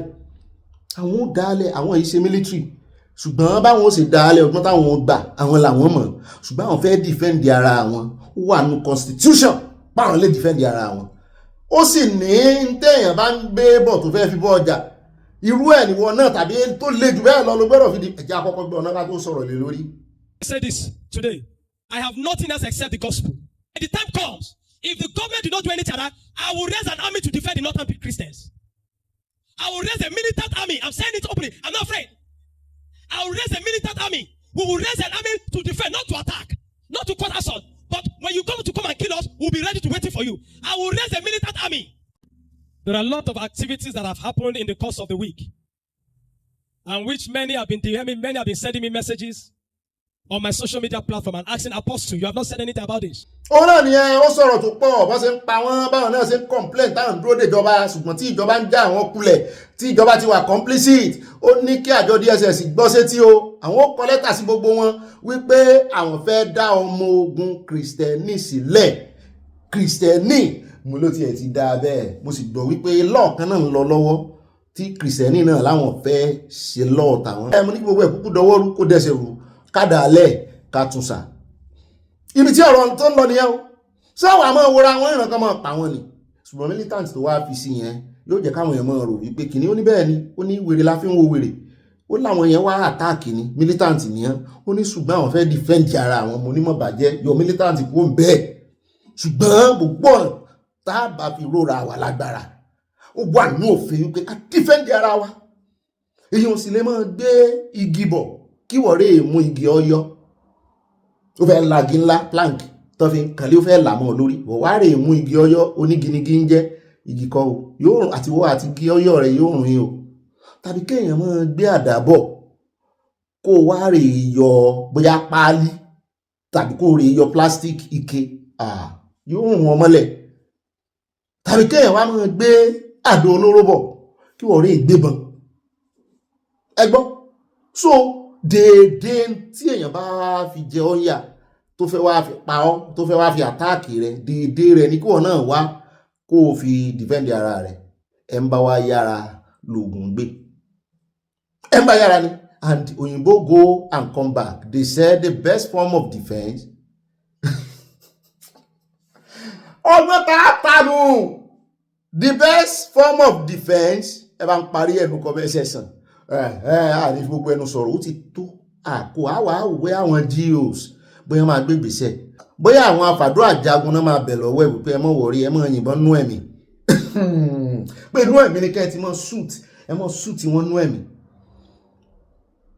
bóyá wọ́n wà á múra wọ́n máa dá owó ìbọn ní ìsìn owó nǹkan tán fi defend ara wọn torí àwọn tó wá ń kógun jà wọn ìbọn náà ń kó bọ̀ ìbọn náà ń kó wá bóyá wọ́n wà ní kí àwọn ọmọ ìjọ́rè mọ́ tipátìkúùkù wọnú iléeṣẹ́ ọlọ́pàá ni àbí iléeṣẹ́ ọlọ́pàá mélòó gan-an lè rí ẹ wo tí VDM sọ ọlọ́pàá mélòó ló wà Nàìjíríà mélòó nú wọn ló fẹ́ rí ìdojúkọ kí n tó ti mọ̀ wípé wọ́n á pa àwọn ìpa sàárà ni bọ́n tàjẹ̀mú sílẹ̀ fún Nàìjíríà òun kàn kú lórí téèni. Ṣé ẹ bá náà ń ṣe mistake tá à ń dúró dè wọ́n? Mélòó nílé ọmọ iléeṣẹ́ ológun? Ṣé ẹ bá ṣe mistake tá à ń dúró dè wọ́n? So nídìí èyí we must take our destiny into our hands. Ó ti sọ̀rọ̀ ẹ gbogbo àwọn ìlú táwọn èèyàn ti sákò nílẹ̀ Yorùbá. Ká sì wà máa ronú wípé kò tíì dé, ó ti dé. Ẹ jẹ́ á mú lọ́kùnkúndùn kó má bá wa lábàádì. Kó ní kálukú rè máa gbé ẹ̀tù bàbá rẹ̀ ẹ̀ta gbogbo tó ọba ní. Tí bàbá rẹ̀ fi wọ oko tán fi pa kóòtù kúkú. Ọmọ ti dójú rẹ̀. Mo sì gbọ́ wípé ní Iran wọ́n sọ tààràtàrà ni kì í ṣe pé wọ́n yọ sọ wípé Ọ̀gbẹ́ni Trump pa láṣẹ ó sì fọwọ́ sí kán kó ìbọn fáwọn ọmọ Iran. Mo ti kúrò lórí ti Nàìjíríà ó ti Iran mo sọ nísìnyí o nígbà protest yẹn tẹ́ bá mọ iye àwọn IRCCG wọn pa àwọn gọ́ọ̀mẹ̀ntì àwọn ọlọ́pàá Islamic Religious kìíní kan tẹ́ bá mọ iye tán pa àwọn ọmọ ogun wọn ní Iran lára àwọn ọmọ wọn tán ń ṣe protest. Àṣé ìjọba Amẹ́ríkà ó dọ́gbọ́n kó bọn wọlé fún wọn pé defend ara ẹ̀. Ṣé tí Nàìjíríà gọ́ọ̀mẹ̀ntì bá rò wípé àwọn ń wòran tí àwọn ará àtàbà wọn bá tójú bọ́ sẹ́wọ̀n pé USA ti ń palariwo nísìn àwọn ọmọ báwọn ó sì wá directly táwọn ò ní bun ìjọba gbọ́ mọ́. Àwọn àfinà ran náà ẹ rò pé ẹnìkan lẹ ní monopoly of madness. Wọ́n ní monopoly of madness ìyànjẹ ní àwọn Fúlàní ń lò. Wọ́n ní monopoly. Wọ́n mọ̀ pé ẹ̀sìn wa ẹ̀sìn onísùúrù ni. Wọ́n sì mọ̀ wípé a máa gbọ́ràn síjọba lẹ́nu. Wọ́n wá fẹ́ máa lo opportunity yẹn. Káwá láwọn ológun dáná ya wọn dáadáa. Nígbà tó dídí ọ̀gá ológun ẹ̀ka mẹ́tẹ̀ẹ̀ta orí ilẹ̀ orí omi àti òfurufú tán ti ń sọ fún apọ́mọ onínàkúnà ni ọ̀nà dàtàn ní ná ẹ̀mí àwọn ọmọ Nàìjíríà dànù. Bẹ́ẹ̀ ni òótọ́ ni ọmọ onínàkúnà ni lóòótọ́ ṣùgbọ́n ẹ̀mí náà ń ná kì í ṣe pépà kì í ṣe kọ́rẹ́nsì owó ẹ̀mí ni wọ́n ń ná. Ká mọ̀ wòra wa ràn o. Ẹ mọ̀ jà pẹ́ lórí ẹ̀jà rẹ̀ mo rò pé ròyìn mi wà ní ẹ̀kan jà á tẹ́tí Aisha Yesufu níbi tó ti ń sọ fún wa wípé Peter Obi tó ń fẹ́ dìbò fún tó ń pariwo yìí pé tí Peter Obi bá dórí oyè tó bá fi lè sọ pé òun fẹ́ ṣe more than one term bó máa ṣiṣẹ́ lòdì sí ẹ̀já sáré yọgbọ́ bá a bá dé káwá máa wọnú àkókò ròyìn kan ò tàwọn ọlọ́pàá ẹ̀já sáré gbélé. Absolutely, I stand by that. If Mr. Peter Obi gets into office and decides to do more than one term, Aisha Yusuf, and I repeat it here, I will oppose him with everything in me because he gave his words. And if he has given his words, he has to stick to his words. He said if Abraham Lincoln can do it in 4 years, if JFK can not even finish 4 years and do it, 4 years is enough. And by the way, he didn't start saying it after 2023 election. He was saying it before 2023 election. In 2022, when he was saying that, I remember saying to you, oh, sir, please, you can't be serious. You can't say you're going to do one term and move over. I will come be on your neck to do it. But after the 2023 election, when, he repeated, I sat down with Mr. Peter Obi and I said to him, I need your word on this. I know you had said it before. I want you to repeat it. Is it true you're going to do just one term? He said, Aisha, I told you even in 2023, and I still mean it because I said, I'm going out and I'm telling people this is what you have said. And I'm putting my name on the. I don't joke with my name. I don't joke with my integrity. When I say something, I mean it. And he said he gave his word. He can't come back and say that he's going to do more than one term. We would fight him there. Okay. But I know also that he's a man who keeps his word. Okay. What did he tell you specifically when you spoke to him one-on-one? That was his reason for saying, because we've discussed this in quarters. Yeah. People say, he can't do it. His brothers, his relatives, everybody will come, even his hangers on and say, you can't do one term now. You can go on. People love you, and then he'll be kind of, in quotes, forced to go ahead and do more than one term. So what did he tell you specifically was the reason behind his saying, I will do just one term and I get out? Some of the quotes that you put in there where he said, leaders have done it in one term. One of the things for me that make me believe so much in Mr. Peter Obi is the fact that when he has empathy and also the fact that he wants to leave a legacy. When he talks, you see him put himself in the likes of Lee Kuan Yew, in the likes of Nelson Mandela, most especially more of Nelson Mandela, and that a lot can be done in a country without you having to stay on and on. And for me, I believe this is... It's not not about how far. No, it's not about how long you say it, but how well you do it. And he always said, "What do you need to?" Because the way you say, "What do you need? Why do you need? Why do you need to be there? You can do this, do this, do this." And that when you don't have the need, when you know you're not coming back, you're not able to make decisions that work more for the nation rather than decisions that work more for a few people because you're thinking of coming back and you need their help later or whatever. So for me, sitting down with him is saying him wanting a Nigeria that not only works, but years from now, probably I would say like 100 years from now, that people will remember him when they talk about Nigeria. He then becomes, you know, the how do I put it, the father of modern day Nigeria. So this is. ẹ jẹ́ wá lọ sọ́dọ̀ bàbá yìí o, mo mọ̀ bóyá náà ti ṣe iṣẹ́ ọlọ́pàá rí ni níbi tó ti ń sọ fún wa wípé police being blamed for everything without financial support. Support wọn èlò ní salary tàn gbà ẹ sì blame wọn ẹ sáré bá ń tẹ̀sí bá wá dé ká máa wọnú àkójọpọ̀ ròyìn. I mean, when Egbetokun became IG, one of the things he brought for was this special intervention squad. The whole idea of that intervention squad, like I said, is to be a team that maybe one team in each of the geopolitical zones. And their job is not to be ready to go and intervene. Oh, we saw some 50 guys, 50 whatever, within 1 hour they are down ground. Not that you are spending that 1 hour calling different police divisions, asking for men, for them to donate to men, you know. But that idea did not lift off because of funding. It was never funded. And that is a problem. You know, and like I've said before, it's no longer a secret. Last year, 2025, from January to December, the police did not receive 1 kobo of capital budget. Not one kobo. Other than salaries, nothing was paid to them. So how do you expect them to be able to do any of these things we're asking them to do? So you know, this is what I'm trying to say, that, you know, we blame the police for so many things, but the fact that they are not being enabled to do it. So there's a need for, because the three key things when it comes to security management is intelligence, rapid response, and early warning system. We don't have any of the three. Intelligence, as at now, Nigeria intelligence agencies should have infiltrated all these bad groups. They're always recruiting. They can infiltrate us, they can infiltrate the army, they can infiltrate the police, but we can infiltrate them. Why? So we need to human and technical intelligence, then early warning system, which means there has to be a way of knowing. I mean, like we said here before, 50 motorbikes will go on a highway for 3 hours, riding into a village, and nobody alerts the authority.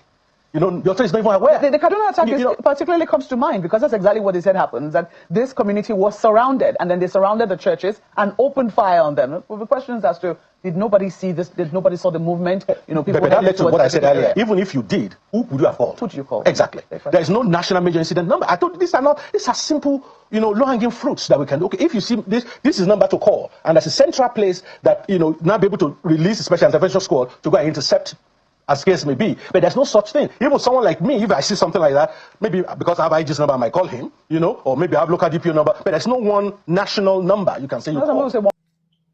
Ó dáa náà lẹ́sìn lẹ́nu wọn yẹn o, àyà ti ń dúró dè mí, ó lóun fẹ́ gba batin, ó fẹ́ change batin, eré relay, ó yá àyà ìbá relay. Bí àwọn èèyàn wà díbẹ̀ nù abala, àwọn olólùfẹ́ wa abala comment section, àròjọ mùsùlùkùn, báyìí ẹ bá yọ, bó bá dilẹ̀ mọ́ bá pín o. Ìmọ̀ràn yín náà ṣe kókó nù comment section. Ẹ mọ́ sí gbàgbé ẹ mọ́ bá wa hype. Gbogbo lọ́wọ́ yọ dorí, orí wa ò ní dorí kodò. Mọ́ mi lújẹ̀sà. Gbogbo báyìí ní ilé ìníkẹ́ mọ́ tẹ̀ kẹ́sì mọ́ tẹ hype tó bá gbé wá, ẹ sì mọ́ share. Ó yá àyà gbé wa rìn síwájú. Wọ́n máa tún kí káàbọ̀ sínú abala ẹ̀yin olólùfẹ́ abala comment section lọ́dọ̀ ọmọ mi Ṣadé Ìbírónkẹ́ láti bẹ̀rẹ̀ olórí Ṣadé ló tó wọ́n ní òbí ayọ̀ ní ayọ̀ rẹpẹtẹ wọ́n ní abẹ́ àwọn fìjìláńtẹ́ kí wọ́n máa páyà àwọn báńdíìtì tí wọ́n bá ti mú lẹ́sẹ̀kẹsẹ̀ ní o kò lẹ́jọ́ nú wọ́n ní ègbé ní fún sàríà lọ ní Yorùbá land Oòduà Nation-Sowore àwọn tẹlọ́ọ̀sì àti nǹkan panu. Mọ́ mi mo dúpẹ́ Táíwò wọ́n ní bọ́bí mi ọ̀wọ́n mọ́ mi ẹ̀gbọ̀pọ̀lọ́wọ́ mi wọ́n ní ẹkú iṣẹ́ àtàárọ̀ kò ní rẹ́yìn lórúkọ Jésù àmì April yìí ní birthday ọkọ mi April 29 ọmọ mi April 20 wow àgbádùn orin sísá mi yẹn ẹ jẹ́ kí orin yẹn máa lọ bẹ́ẹ̀ Olúwa yóò ràn yín lọ́wọ́ àmì ẹran létí o ní a day before the birthday torí mo mọ́ tètè gbàgbé nǹkan owó nìkan ni mo mọ́ rántí àtẹlẹ́hà ẹlẹ́hà mi ọ̀wọ́n wọ́n ní wow happy birthday in advance to them bẹ́ẹ̀ náà ni ẹ jẹ́ àlọ́sọ̀rọ̀ mọ́ mi tó iná rìn wọ́n ní ibà Holy Ghost fire. Mọ́ mi Stella Odele wọ́n ní Ọ̀gbẹ́ni Bobby ẹ̀ka alẹ́ wọ́n mi mo kí yín o wọ́n ní ó lè jẹ́ wípé ó ní reason tí kíngì wa ò fi ka greeting yẹn òun ló yé wọ́n tẹ love ṣe ṣùgbọ́n ó kà ń gbà tán mùsùlùmí àbí níta kìrìsìtẹ́nì ń jà sínú pé bó bá ti di mùsùlùmí tó ti wẹ̀ wọ́n ká kó jẹ́ kí gbogbo ayé mọ̀ bẹ́ẹ̀ náà ni mọ́ mi Dorcas Jalo wọ́n ní we want more of Sir fún mi despite I couldn't join mo gbádùn celebration yẹn wá okay mọ́mí wa tá a gbé wa tán wá kọrin fún wa dance and dance to the fullest of joy to the glory of God amen amen amen. Asma kanjú ọlá ní fowó ṣe wọ́n ní Ọ̀gbẹ́ni Bobby akú ọdún àṣẹ ìsàmọ̀dún gbogbo ìdílé aláyọ̀ àmì wọ́n tẹ lọ́ọ̀fù sí ẹ o wọ́n ní màmá ayọ̀ láti Dallas Texas Oòduà Nation-Sowore láṣẹ Èdùmàrè ayọ̀ yín ò ní di ìbànújẹ́ màmá ayọ̀ tó darapọ̀ mọ́ wa nínú ìdílé aláyọ̀. Ayọ̀ wá ń ṣubú lọ ayọ̀. Bẹ́ẹ̀ náà ni mọ́mí Dorcas Jalo wọ́n ní ìròyìn Nàìjíríà ó sad. Mami Grace olùṣòtọ́ wọn ní ìyàláyà ìyà ń jẹ ìran Yorùbá ṣùgbọ́n a kò fura bó ti wù kó rí o. A kò sì mira bí ẹni wípé kò kàn wá, ó kàn wá kódà gbogbo wa ló kàn. Yoruba Nation no going back, wọ́n tẹ lọ́ọ̀fù sí a o. At Belomodo wọ́n ní ẹ ṣeun ẹ kú ètò Ọlọ́run lẹ́ ń kí o, Ọlọ́run ló ṣe o. Mo kí ẹ̀yin náà ṣeun tẹ́ ẹ wá bá mi. Bẹ́ẹ̀ náà ni at Dasola Ahmed wọ́n ní only God can help us o bẹ́ẹ̀ ni. Bẹ́ẹ̀ náà ni at unique baby girl wọ́n tẹ love sí a tó gbọ́mọpọ̀n. Ìkọ̀ọ̀kan gbọ́mọpọ̀n ni o. Love times 2 raised to power 2. 100% we love you too, we love you. Bẹ́ẹ̀ náà ni at Judith USA wọ́n ní Ọ̀gbẹ́ni Bobby ibà aláya púpọ̀ mi lẹ̀ ń ké sí o ẹ̀yin náà ìwádìí kan náà àwọn aya mi o. Akúfàájì àná o ẹ̀mí wá ṣe púpọ̀ láyé àmì wọ́n tẹ love sí àti nǹkan panu. Ó jọ bí ẹni pé inú fàájì yẹn ni mo ti kọ́kọ́ rí kọ́mẹ́ǹtì yín. Ṣé wọ́n kì yín lánàá àbọ̀n kì yín? Táwọn bá ti kì yín jẹ́ mọ́ wọ́n tún yín kì o. À ń gbé wọn padà bọ̀. Èwo ni ó jẹ kò ní jẹ́ gbàdo sá. Bẹ́ẹ̀ náà ni mọ́mí Christiana Sheba wọ́n ní òbí àtàyà ikú iṣẹ́ takuntakun àdáwọlé yín yóò máa yọrí sí rere o. Oòduà Nation no going back. Ire la ó máa rí o. Mama Sheba Minnesota USA wọ́n tẹ lọ́ọ̀sì àti nǹkan panu. Bẹ́ẹ̀ náà ni at Kẹ́mi Adéọ̀sùn mọ́ mi ni ṣé former minister rí wọ́n mi Kẹ́mi Adéọ̀sùn ṣé àyìn ní former minister ní Nàìjíríà òdà àwọn ní Ọ̀gbẹ́ni Bobby mi ò lè gbàgbọ́ wípé Wike lè fi ohun ìrẹ̀lẹ̀ sọ̀rọ̀ àgbà tó ti mọ̀ pé òun ti fẹ́nu kọ́ ó rí bí ṣe sí ni àṣẹ ń gbà fún lẹ́rọ̀ ni ṣùgbọ́n mo gbọ́ wípé Channels Television ò gbà o. Bẹ́ẹ̀ náà ni ẹjẹ́ àdọ́dọ̀ mọ́ mi Mary Odunuyi àárín pàtí wọ́n ní ó dùn mí mo miss live show yẹn mọ́ mi ó dùn mí náà pé kó ju 1 hour lọ gbogbo yẹn ni mo fẹ́ kó kì àtẹ̀ntí ó wà ń bẹ́ àtẹ̀ntí wà wọ́n ní I support monthly show of salt ọ̀dà àmọ́ rèwọ́ ẹ̀jọ̀ ẹ̀yin nìkan lárí tí ẹ̀ ń jó how is it possible to be part of the dancing seeing your faces ó dàbí ẹni wípé a padà rí mọ́ sí lórí kíní o lórí TikTok ibẹ̀ yẹn ni èrò ti lè join ṣe rí lórí YouTube ó wà straighter kí ni straighter ní English náà ó fún ìta ló ti bá English mi jẹ́ bóyá kákúkú yẹn ká fi yẹn mọ́ launch ẹ̀ lórí TikTok Ọ̀gbẹ́ni Bobby náà ni mò ń jẹ́ ń bẹ̀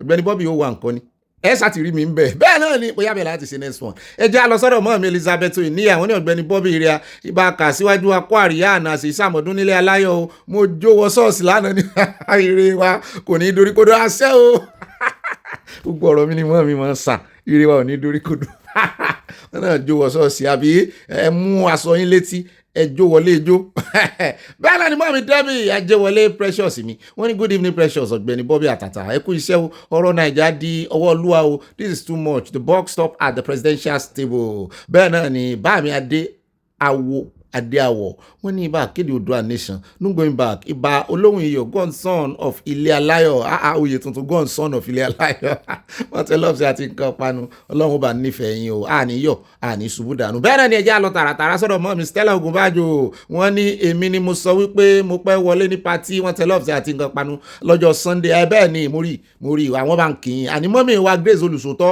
wọ́n láwọn ò ní ráyè wọ́n láwọn ń lọ ṣọ́ọ̀ṣì ń jọ bí ẹni pé sísítà mi tó wá kọrin fún wa wọ́n ka kọ́mẹ̀ntì wọn jáde bẹ́ẹ̀ náà ni mọ́ mi Dorcas Jalo wọ́n ní congrats màmá wa Esther Ọ̀dẹ́lẹ̀yẹ láti USA wọ́n gbàdúrà fún wọn ní ẹ̀sìn ọ̀pọ̀lọpọ̀ ọdún láyé nínú ẹ̀mí gígùn àtàlàáfíà lórúkọ Jésù àmín wọ́n fi nǹkan panu ránṣẹ́ sí yín o bẹ́ẹ̀ náà ni mo rí cake ẹ̀yin lẹ́ni it's well with you mom bẹ́ẹ̀ náà ni ẹja lọ sọ́dọ̀ mọ́ mi Dorcas dúró olúwa tún mi ṣe wọ́n pè wọ́n dúró dolúwa the same thing náà ni wọ́n ní happy birthday to Mrs. Ọ̀dẹ́lẹ̀yẹ àṣẹ ìsàmọ̀dún wọ́n ní mọ́tò tó yẹ kí wọ́n fi lọ paná ní àwọn fáyà fi ń ṣe ẹntóráàjì lọ sí abúlé wọn abẹ́ẹ̀ rí bẹ́ẹ̀ náà ni wọ́n mi tó iná rí wọ́n ní ọkùnrin ló bóra bí àmọ̀tẹ́kùn skin yìí o ó ní oríṣiríṣi kọlọ tàmọ̀tẹ́kùn gan fine ju tiẹ̀ lọ mọ́ mi mo súnmọ́ láwọn olíwo tèmi nìkan mọ́ mi ti catapult sí platinum member wow ó ní jẹ́ o ẹ ṣeun fún ìfẹ́ tẹ́ ń fi gbà mí tẹ́ ń fi hàn mí ọlọ́run bá nífẹ̀ẹ́ yín wọ́n ní happy birthday màmá wa Ọ̀dẹ́lẹ̀yẹ àṣẹ ìsàmọ̀dún ẹ̀ ṣe ọ̀pọ̀ ọdún láyé o Bobby mi Fúlàní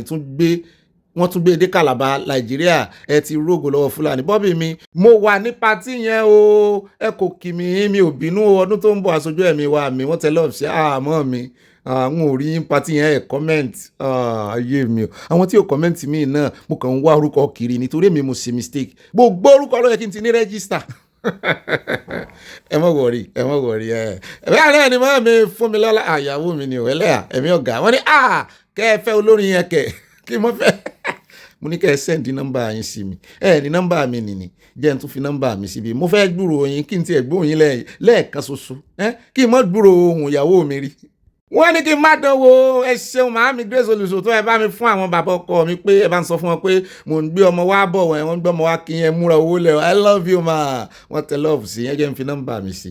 bẹ́ẹ̀ náà ni bá mi mọ́ mi ni o Abọ́láńlé $1 ṣáájú ẹlẹ́ẹ̀dẹ́pẹ̀ẹ́dẹ́ wọ́n ní ṣé wọn kò lè gba oníkálukú láàyè láti máa gbé ìbọn ni kí àwọn olùjọ́sìn ní ìbọn sí ilé ìjọsìn wọn bí a ṣe lè dá ààbò bo ara wa nìyẹn kò yẹ kí wọ́n máa mú àwọn wèrè wọ̀nyí lóòyẹ̀ mọ́ pípani kàárò ń jẹ̀bà lọ́la àbọ̀wọ̀ bàtà láṣẹ.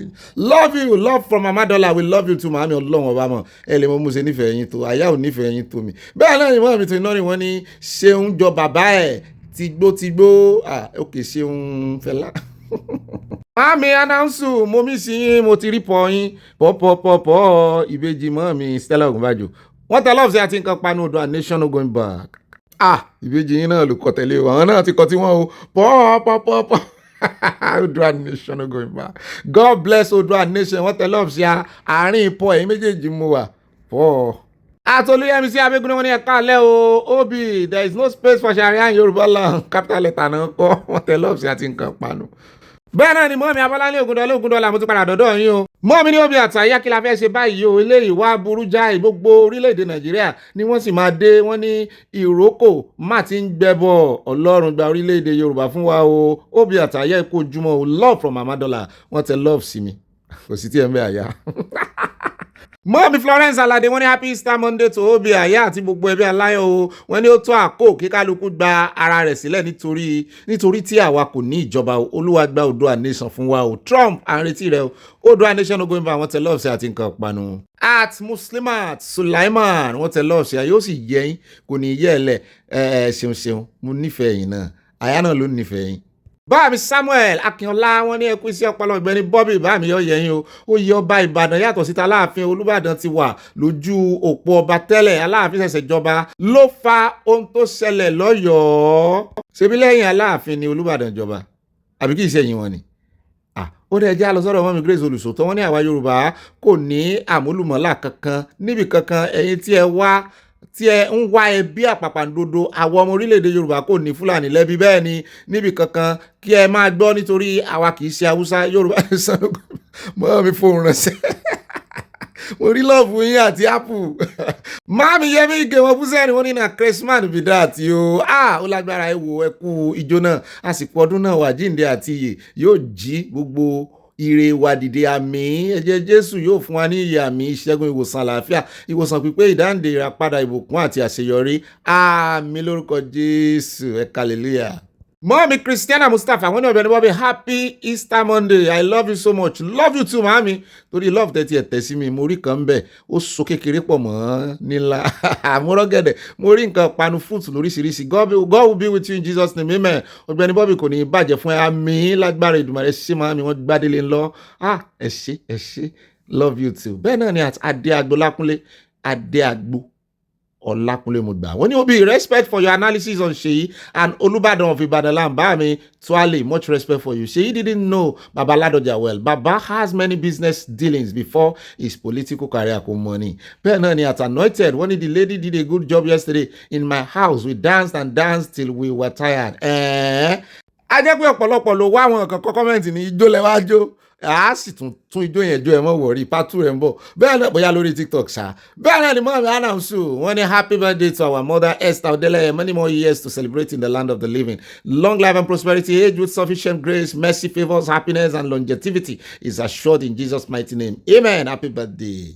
Báàmí fọlọ́n sọ tanímọ̀lá kò sẹ́dá kan Ọlọ́run nìkan ni wọ́n ní Ọ̀gbẹ́ni Bobby ìjọba APC ìjọba ẹ̀jẹ̀ ìbínú Ọlọ́run bọ̀ lórí àwọn olóṣèlú ìjọba olódòdó yóò lẹ́yìn o Yorùbá nation no going back wọ́n tẹ lọ́ọ̀sì àti nǹkan panu. Wọ́n tẹ̀síwájú wọ́n ní àwọn ológun Nàìjíríà ti gbàbọ̀dé o wọ́n ní Ọlọ́run yóò rán olùgbèjà sí wa nílẹ̀ Oòduà wọ́n tẹ lọ́ọ̀sì àti nǹkan panu ẹ jẹ́ ká náà gbèjà ara wa o Ọlọ́run ò ní sọ̀kalẹ̀ o ẹ jẹ́ ká gbèjà ara wa o àwa náà ó kù díẹ̀ káàtó àwọn wúra wa ràn o. Bẹ́ẹ̀ náà ni Ṣẹ́gun wọ́n ní Obi Mákindé ti fẹ́ gun igi kọjá ewé o àwọn ọmọ Ìbàdàn are waiting for him wọ́n fi nǹkan panu ránṣẹ́ sí a. wọ́n mi mo dúpẹ́ Adénúgà Williams mo rọ́wọ́ yín o lọ́jọ́ àwọn tí mo ti rọ́wọ́ wọn pọ̀ o lọ́jọ́ tá a jó tá a ṣe fàájì mo rọ́wọ́ yìí mo rọ́wọ́ mọ́ mi riscot mo rọ́wọ́ mọ́ mi wọ́n pọ̀ bẹ́ẹ̀ òsì náwọ̀ ó dà pé mo rọ́wọ́ mọ́ mi òsì náwọ̀ náà YouTube ló gbé lọ àmọ́ bóyá tiẹ̀ wà deliver ẹ̀ fáàyà bóyá deliver ẹ̀ àti ẹ̀ kófìrí ẹ̀ live show yẹn náà mo ti kófìrí ẹ̀. ẹ ṣeun ṣe mo dúpẹ́ o ibi tẹ́ ẹ ti mú kò ní tán bẹ́ẹ̀ wọ́n ní happy birthday to our precious mama, may your days be full of joy, peace of mind and happiness. ibà ìbọ̀bọ̀ ẹ kú iṣẹ́ o mọ́mí ọ̀yẹ́ ibà ìbọ̀bọ̀ kí ìbọ̀bọ̀. bẹ́ẹ̀ náà ni ẹjẹ́ àdọ́dọ̀ àti unique baby girl wọ́n ní nàìjíríà kan wàhálà mẹ́wàá ó ga o kọ́lọ́run gbà wá o. àtìmọ́mi ramat títílayọ̀ wọ́n ní obi àtàyẹ ẹ̀ka alẹ́ ọmọ mi ẹ̀ka wọ́n ní èyí tí wàá pọ̀ ju ọlọ́run wá gbà wá lọ́wọ́ àwọn olórí bú yìí o ẹ̀yin ìjọba ẹ máa wò wá ràn mọ́ o àmọ́ mi àwa là ní wòra wá ràn ẹ̀yin ọmọ òdó ẹ dìde o wọ́n ní kò ṣeé dúró wò mọ́ ọ̀ràn míyàn gbà wá o.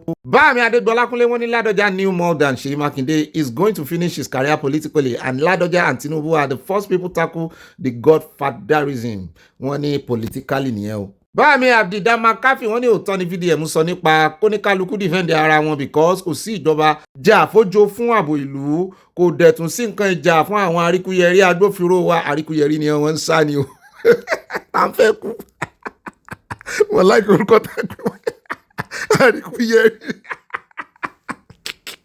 àwọn pẹ́rẹ́ǹtì wọn àwọn ìyàwó wọn àwọn ọmọ wọn ti wọ́ọ̀nù wọn wọ́n sọ mí dopò ọ̀sán gan o ibà máa mi wọ́n ní àyà can we ever have good governance when other arms of government become an extension of the executive? No way kò rí nígbà tó bá ti dá dúró kò sì sí bọ́sẹ̀ lè dá dúró torí ọwọ́ executive lówó wà wọ́n ní imagine Makinde wastage of 1.5 billion allegedly ni o reportedly bí màá yẹn ṣe sọ for a selfish interest in planning a stooge. Báàmì Rábí ọlọ́pàdé wọ́n ní Governor Seyi Makinde is not from Ibadan. His grandfather is an Osomalo from Ilesha. The man settled down. Mo rò pé àwọn ìjẹ̀bù náà máa ń pè lóṣomalo. In Ajah village, he needs to remember his senior brother's story. Bola Ige from Ilesha. Bẹ́ẹ̀ náà ni mo padà sọ́dọ̀ Báàmì Adé Agbo Lákúnlé wọ́n ní lastly Sharafadeen is the candidate for APC in Oyo State. Mo rò wípé Minister of Power ni. And Seyi don't want him. So expect Seyi Makinde to face a lot after his time. Laipo is in Ibadan at Inalende, okay, you know what I'm Inalende. Oniyanrin area. Wọ́n mọ̀ Ìbàdàn. Laipo mọ̀. Bẹ́ẹ̀ náà ni Báàmì Rábí ọlọ́pàdé mo tún ti dọ́dọ̀ yín o. Wọ́n ní American government is ready to clear a whole continent because of the one of their citizens. Wọ́n nífẹ̀ẹ́ àwọn ọmọ ìlú wọn ni. Wọ́n bí Grace olùsọ̀tọ́ wọn nínú àwọn márùn-ún tó kú lánàá ní ṣọ́ọ̀ṣì Kaduna wọ́n ní àwọn márùn-ún tí òkú wọn wà lẹ́yìn ọkọ ìyàwó àti ọmọ ènìyàn kan ni wọ́n jẹ́ o ta ló máa ṣe iṣẹ́ tí wọ́n fi sílẹ̀ nígbà tí ikú yọ ọwọ́ wọn láwo láti jẹun ó tójú sú èmi báyìí o. Máàmì Olúfúnkẹ́ Fájímọ́lú wọ́n ní Bobby owó Bódìjà blast wà lọ́wọ́ Ṣèyí Mákindé tó fi sí fixed deposit tó tún ti ná owó Ọ̀yọ́ state lórí ìfinijọba túláàsì EFCC gbọ́dọ̀ bí Ṣèyí Mákindé ti mọ̀lé ẹ̀wọ̀n owó tán sì fún lẹ́yìn ìgbà tó bá kó lórí oyè tán ṣé bí àwọn Haúsá ti ń sọ pé wọ́n gbé ọmọ Yorùbá kankan àwọn náà fi ṣe ṣàǹpù òun àti Wike ò sì wọ̀ yóò bẹ Wike láàsì ni ẹ̀wọ̀n òwòrán. Mami Josephine aláwìyé wọ́n ní honest song orin ìfẹ́ látàkọ wọlé lánàá wọ́n bú sẹ́rìn Oòduà nation going back. Wọ́n ní ìran president Tinubu ní àwọn ọmọ Yorùbá ire o wọ́n ní ọpẹ́ ní ilé aláyọ̀ from London. Mami Rafi àtẹ̀yẹ̀wò àwọn wọ́n ní the whole country has no sincere judicial system, so what do the citizens expect from the policies? They are full of corruption. Okay, àwọn ọlọ́pàá no justice for the poor masses. Wọ́n mi mòró mú bọ̀ ó yá ẹja ọ̀sán mòró mú bọ̀ wọ́n ní àtọ̀jọ́ ní Bobby mi tó tọ́ my darlington happy Easter Monday to all ilé aláyọ̀ ìròyìn àṣálẹ̀ platform o ẹ̀mí wá sí ọ̀pọ̀ ẹ̀ lórúkọ Jésù àmín lórúkọ Jésù Kristi Olúwa wa kí n pè jálẹ̀. Màmí Yẹmí Ige wọ́n ní àánú màmá yẹn ṣe mí Ọlọ́run nìkan ló lè tú nínú àmì o a ò ní gbọ́mọ sin o. Happy birthday ma, long life and prosperity. At Ogbo Abewa wọ́n ní kí wá ní bàbá Tinubu fẹ́ ṣe sí gbogbo ìpànìyàn ìbáyìí o ọ̀rọ̀ yìí tójú súwa o most Ìgbómìnà community wọ́n ní wọ́n ti tú tán ó ga o ẹ̀gbọ́n mi Bobby mo kí yín sà ọ̀rọ̀ yìí ti súwa ó sòmí náà bàbá mi o bàbá mi lẹ jẹ́ o. Mami Fúnmilọ́lá Bello ẹjẹ́ ní ti ẹ̀kọ́kọ́ jẹ́nu ọ̀gẹ̀dẹ̀ tẹ̀ kó wa wọ́n ní Ọ̀gbẹ́ni Bobby ọkọ̀ wa ibà kéde fún Yorùbá and Oòduà Nation káfà tẹ̀mílẹ̀ nké sí wọ́n ní òbí tí àwọn agbésùnmọ̀mí yìí ga o Olúwa gbà wá lọ́wọ́ wọn love you love àyà wọn tẹ love sí a àti nǹkan panu ẹ mọ́ gẹ̀dẹ̀ kẹjọ gẹ̀dẹ̀ o. Ó dá mọ́ mi Yẹmí Ige padà dọ́dọ̀ yín wọ́n láìkí olórin tá a gbé wa wọ́n ní níbo náà wà Naija náà wà wọ́n ní ẹ gbàgbé láti fi dítèlẹ̀ síta lánàá gbogbo ìdílé aláyọ̀ ikú ọdún àṣeyìí o in Jesus mighty name mo yẹ kí dítè wọn ṣò bẹ́ẹ̀ torí ẹ̀ ó dá orí TikTok láti ṣe the second one mọ́ wọ̀rí. Mọ́mí Stella Odele wọ́n láwọn rí mi tí mò ń jó bẹ́ẹ̀ ni àǹtí wá try gan mo ní obìnrin ló ń kọ fújì báyìí well done wọ́n tẹ love sí arẹpẹtẹ. Àtìmọ́mí Agnes Ọ̀ṣọ́adé wọ́n ní Ọ̀gbẹ́ni Bobby Licious kí Ọlọ́run sọ gbogbo wa Nàìjíríà ti expire Yorùbá Nation ní solution wọ́n tẹ love sí a bí èyàn bá sì lọ ra milk tó bá ti expire kò lè mú mọ́ oyọ́ ọmọ ìyọ̀dín Nàìjíríà ti expire bẹ́ẹ̀ náà ni mọ́mí Títílayọ̀ Bánjí ìyáálé wọ́n ní wọ́n ní bọ́ọ̀nì mi Nàìjíríà nìkan kọ́ ni àwọn bandits wà kí wọ́n tó bẹ̀rẹ̀ ti Nàìjíríà ni wọ́n ti ń ṣeré ibú wọn ní Dahomey ní báyìí West Africa wọ́n ti gbalẹ̀ kan. Bámi orí ìsòrí ọlá wọn ní àyà ṣé a ò ní rí fídíò pàtí wa ni kí àfa Ismaila lè rí bí a ṣe ń jùdí nígbà tí àwọn kò yọjú wọn wá o. ẹjọ ẹ má sọ kọ́lọ́ aṣọ tí mo wọ̀ fún wọn o wọn ní sọ́ọ́bì bẹ́ẹ̀ yẹn tẹ̀lé mi lọ lé lásìlá ṣùgbọ́n má bẹ síta o torí ó ní òun mọ àfa Ismaila orí ọlọ́run is from Dallas Texas bébì wo nu wọn kó sáà mo ti jẹ́ olórin tó wá kọrin. bẹ́ẹ̀ náà ni at Salvation Ìgbàlájọbí wọ́n ní Ìgbàlájọbí wọ́n ní Bobby tíatíá keep it up I can't wait to meet you one-on-one. Me too. My wife said we have the same character. Me ati wow. Wike will soon eat his poo-poo. Yóò jẹ̀gbẹ́nu. Louisville, Kentucky, USA, Louisville. Ká ní mo fẹ́ pè ní Italian bí Yorùbá lásìkò wọn pè nǹkan bí. bẹ́ẹ̀ lẹ́ni bá mi Mórí Adéyẹmọ wọn ní òbí orin Fẹlá tí ẹ fi wọlé ìròyìn tòní ó wú mi lórí púpọ̀ ó sì mú ọgbọ́n lọ́wọ́ fún àwọn ẹranko Fúlàní alákatakítí yẹn o. Fẹlá the legend bẹ́ẹ̀ ni ẹ ṣeun ẹ já wa lọ sọ́dọ̀ mọ́ mi Debbie Ajẹ́wọlé again wọ́n ní Precious ó máa ṣe o kàkàkéwé àgbọ̀ndẹ̀ kókó kó ló ń lé sí o no area is safe who is the governor's supervision kò sẹ́ni tó ń supervise wọn more love to you and Aya will love you too màámi wọ́n tẹ love sí a mo rí nǹkan panu fruit náà fi ránṣẹ́. Mami Victoria Badejo Mododo Imori inú mi yọ wọ́n ní happy Easter Monday to everyone Obia and cute Aya some of the Nigerian towns were empty and deserted due to bandits and terrorists under Tinubu government. Kí Ọlọ́run gbà wá Oòduà nation go back. Ire o, wọ́n tẹ love sí a o. Àtàbẹ̀ ayélujára wọ́n ní Obi shut up kí n gbẹ́nu mi dákẹ́ ọ̀dọ́ àbò ti gbẹ́nu balagbàfọ̀. I was waiting for Fela for months but you no bring her. Ọmọ gbáyé níjọ keep on singing it. I'm 60 this year Fela is my second father. Why mo worry bá ti jẹ́ ti Fela ni ẹ gbádùn mi dọ́ba. Báàmí Abdi Damakafi wọ́n ní àyàsí ọmọ nínàkúnà bíi ti àwọn Boko Haram náà la máa pe àwọn IPOB ESN yìí àbí táìtù tí wọ́n máa yàtọ̀ pẹ̀lú terrorism politicking ní ìlú wa yẹn já invite CDS kan wá sọ̀rọ̀ ọmọ tán jẹ́. Mami Dorcas Jalo wọ́n ní so pathetic ó sì ní láàánú. Mami Rafiat Yowa wọ́n ní please Nigerian has no leaders. Those that call themselves leaders are incompetent and they have failed. They have no sense of humor. They're looking for foreign countries to come and tell them what to do. Mami Dorcas dúró Olúwatunmise wọ́n ní 10 years in UK. Irú ẹ̀ṣẹ̀lẹ̀ sí èèyàn méjì ní USA tó jẹ́ pé 12 years ni wọ́n fi pásípọ̀ọ̀tì rẹ̀ pamọ́ ṣùgbọ́n ọwọ́ òfin mú kan nínú wọn mi ò mọ ìgbẹ̀yìn rẹ̀. Bí wọ́n fi pásípọ̀ọ̀tì ìyá àná yẹn náà pamọ́ ni.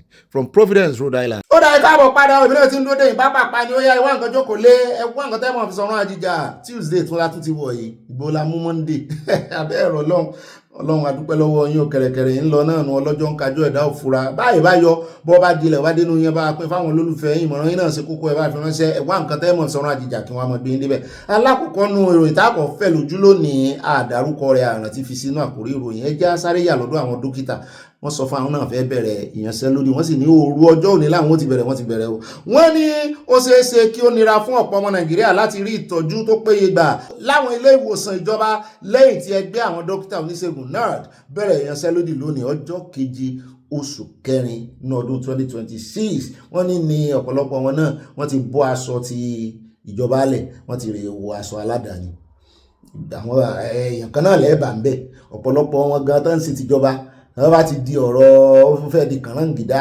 specialist wọ́n á transfer yín sí aládàáni ọ̀pọ̀lọpọ̀ wọn náà ní stake wọn ní kíní ní taládàáni stakeholders ní wọ́n ń bẹ̀ èyí tí ò ní hospital ó ní ibi tó lè darí yín lọ tí ó ti máa lówó díẹ̀díẹ̀ àwọn náà ń augment gbogbo ẹ̀ pọ̀ ni wọ́n augment ẹni ṣùgbọ́n wọn náà ti bẹ̀rẹ̀ ìyanṣẹ́lódì ní ìsìn wọn ní ìyẹn mọ́ bẹ̀rù ẹ̀ mọ́ wọ̀rí àwọn náà lẹ́ẹ̀bà ní iléeṣẹ́ aládàáni ilé ìwòsàn aládàáni wọn ní sẹ́mi ò mọ ẹni tán máa gbà ń bẹ̀ mo ní ara tí ń fìyà jẹ health sector Nàìjíríà nìyẹn ara tó ń fìyà jẹ health sector Nàìjíríà nìyẹn nítorí kò sí bí wọ́n ṣe lè tọ́jú rẹ níbẹ̀ yẹn tó, wọ́n á fẹ́ rìfà rẹ̀ sí specialist hospital náà náà sì ní. Ó dáa, wọ́n sànà ti bẹ̀rẹ̀ yanṣẹ́lódì o àti ìwà gbọ́ bóyá ìjọba wọn máa tètè ṣe ẹ̀tọ́, ṣùgbọ́n kàkà kí ìjọba ṣẹ̀tọ́, ẹ jẹ́ á fi fọ́nrán Minister of Health pàtẹ́ ká fi hàn yín tá ti rí inú helicopter mọ̀ ní helicopter lọ́wọ́ àmọ́ ogun kiri ó nítorí ti Nàìjíríà nítorí yín ló ń ṣe ń sáré kiri ó wípé fẹ́ ṣe ambulance ojú òfurufú ẹ bá ń tẹ̀sí. Airbus emergency care helicopter at a French government-supported air ambulance facility in Lyon, France. The coordinating minister briefed the press following the engagement. In line with the health sector renewal investment initiative, we're expanding Nigeria's public health infrastructure, but also private sector infrastructure for medical care, including emergencies. And the National Emergency Medical Service and Ambulances Scheme is being revamped with underground ambulances for our cities, as well as the Rural Emergency Medical Ambulances Scheme, RESMAT. Now we're here in Lyon to look at the helicopter emergency medical services, look at the Airbus helicopters, which are the dominant helicopters used globally for the air ambulances, but fit within the health system, within the personnel that we have, within the context of the capacity that exists, and the financing model that can make it sustainable. And the Honourable Minister of Aviation and ourselves, under the guidance of President Tinubu, are working hand in hand to see how we build that ecosystem so that the regulators on the civil aviation space would work with us in the health sector space, and over time for us to be able to acquire the helicopter emergency medical services, the helicopters to be able to do that for parts of our country where this is applicable. But òun náà láti rí yẹn o, àwọn ọmọ Nàìjíríà wá sọ wípé misdisplace, mo ní misplace ní àyà, misdisplace ló kọ yìí, misplace priority ni wípé lẹ́yìn ìgbà tí wọ́n bá gbé ẹni tó wà nínú ewu pé àwọn kọ́kọ́ pàtẹ́wọ́ fún o, lẹ́yìn ìgbà tí wọ́n bá wá gbé ẹni tó wà nínú ewu táná fẹ́ lọ gbé bá hospital ní hospital ìjọba wo náà ń gbé lọ nígbà tí àwọn èèyàn tí àwọn tó yẹ kán lọ gbé wọn bá ń bẹ̀ tí wọ́n sì ń bẹ̀ àwọn kò lè dé kó tó kúrò ní Nàìjíríà àwọn yẹn wà lẹ́nu iṣẹ́ bí ó bá fi padà dé ní ìsìn kò lè bá àwọn yẹn lẹ́nu iṣẹ́ mọ́ ìwọ sí o sì fẹ́ rí ra kínní owó tó yẹ kẹ́ ẹ tiẹ̀ kọ́kọ́ fi múnú àwọn ti lé dùn náà. ẹ káàbọ̀ padà sẹ́yìn ò dáa bí ò dáa ọjọ́ ẹ̀sì ó dáa ó dáa ju àwọn oníkórópin lọ wọ́n fi kórópin sí ambulance. ó lè jẹ́ àmú bí ẹja kọjú sí inú àbájáde research tán ṣe 2026 àwọn orílẹ̀-èdè 5 tí inú àwọn ọmọ orílẹ̀-èdè wọn dùn jù.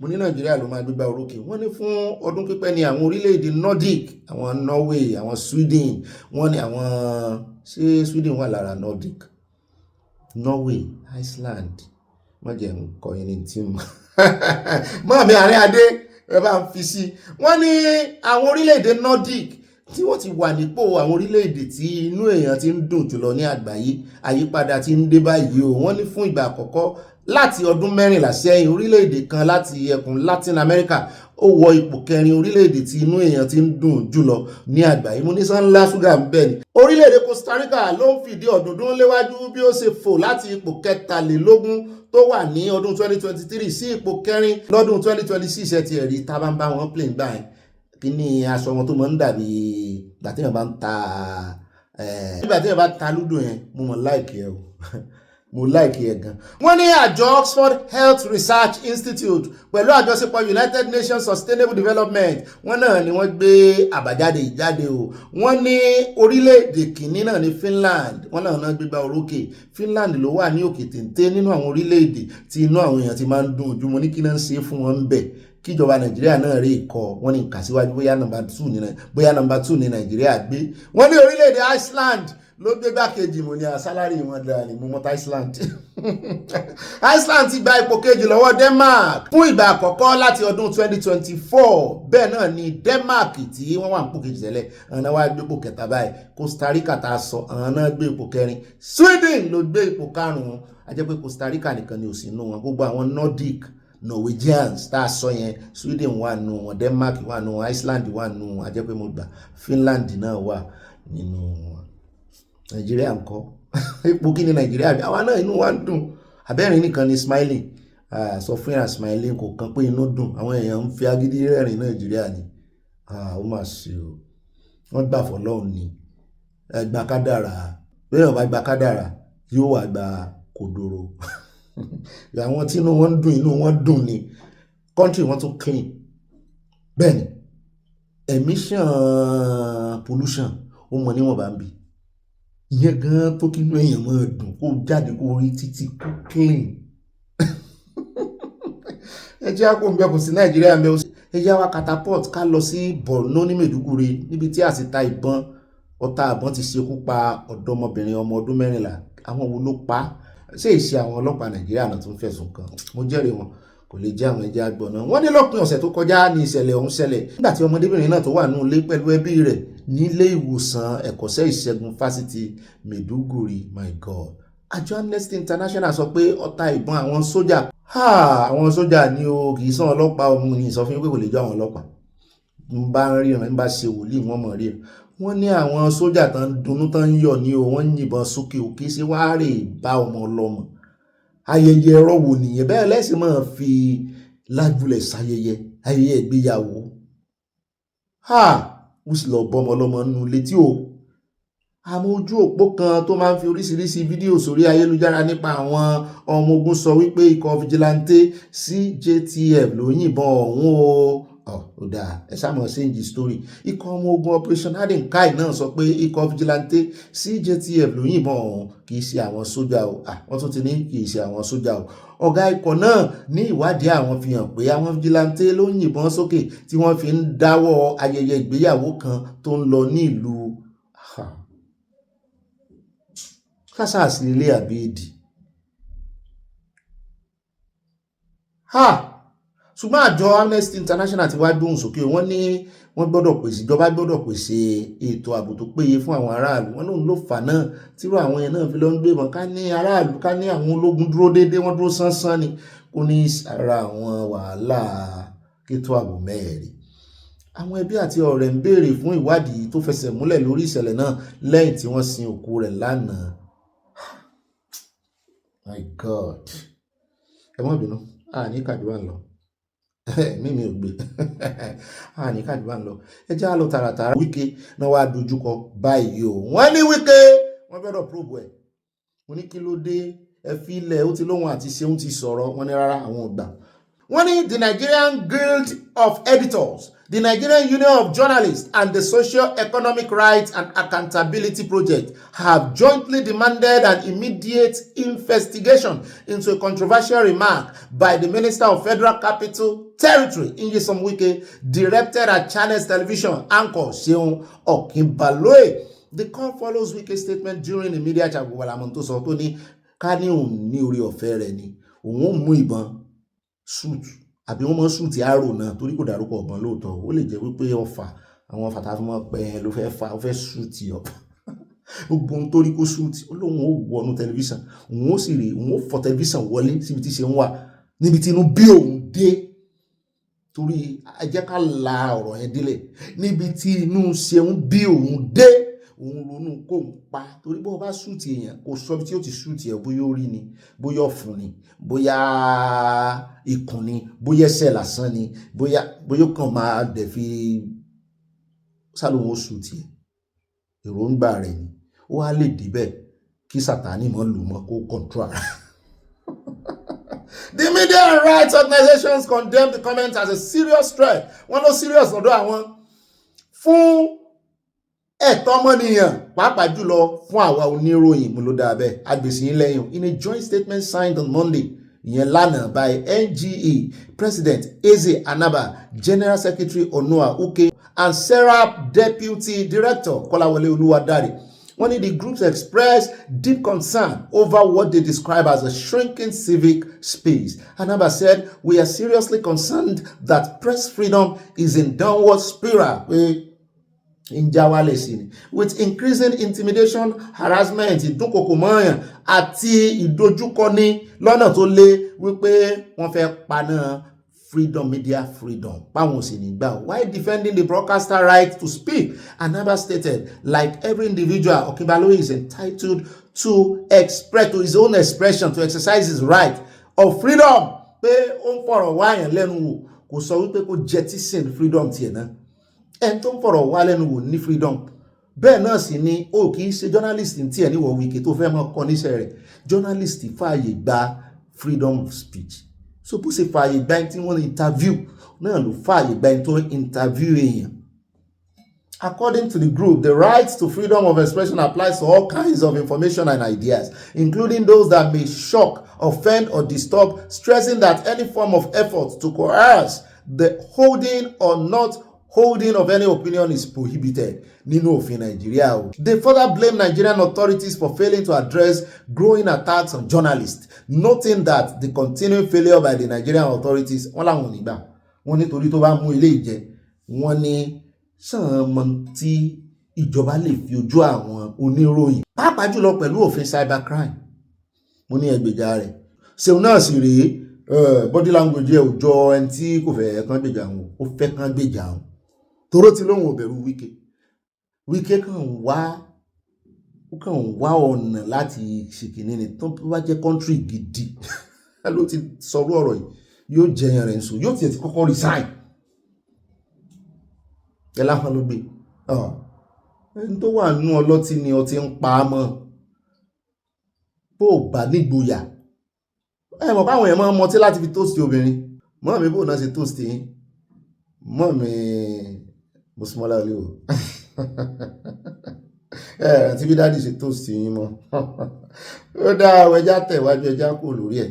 Á mọ̀ wò bóyá wọ́n lè gbèjà Ṣeun Ọ̀kínbalóyè. Ṣeun náà ò sì lè ní kọ́ mọ́ gbèjà àwọn torí kì í sọ̀rọ̀ wọ́n fi kú bọ́ sí irú eré burúkú ni.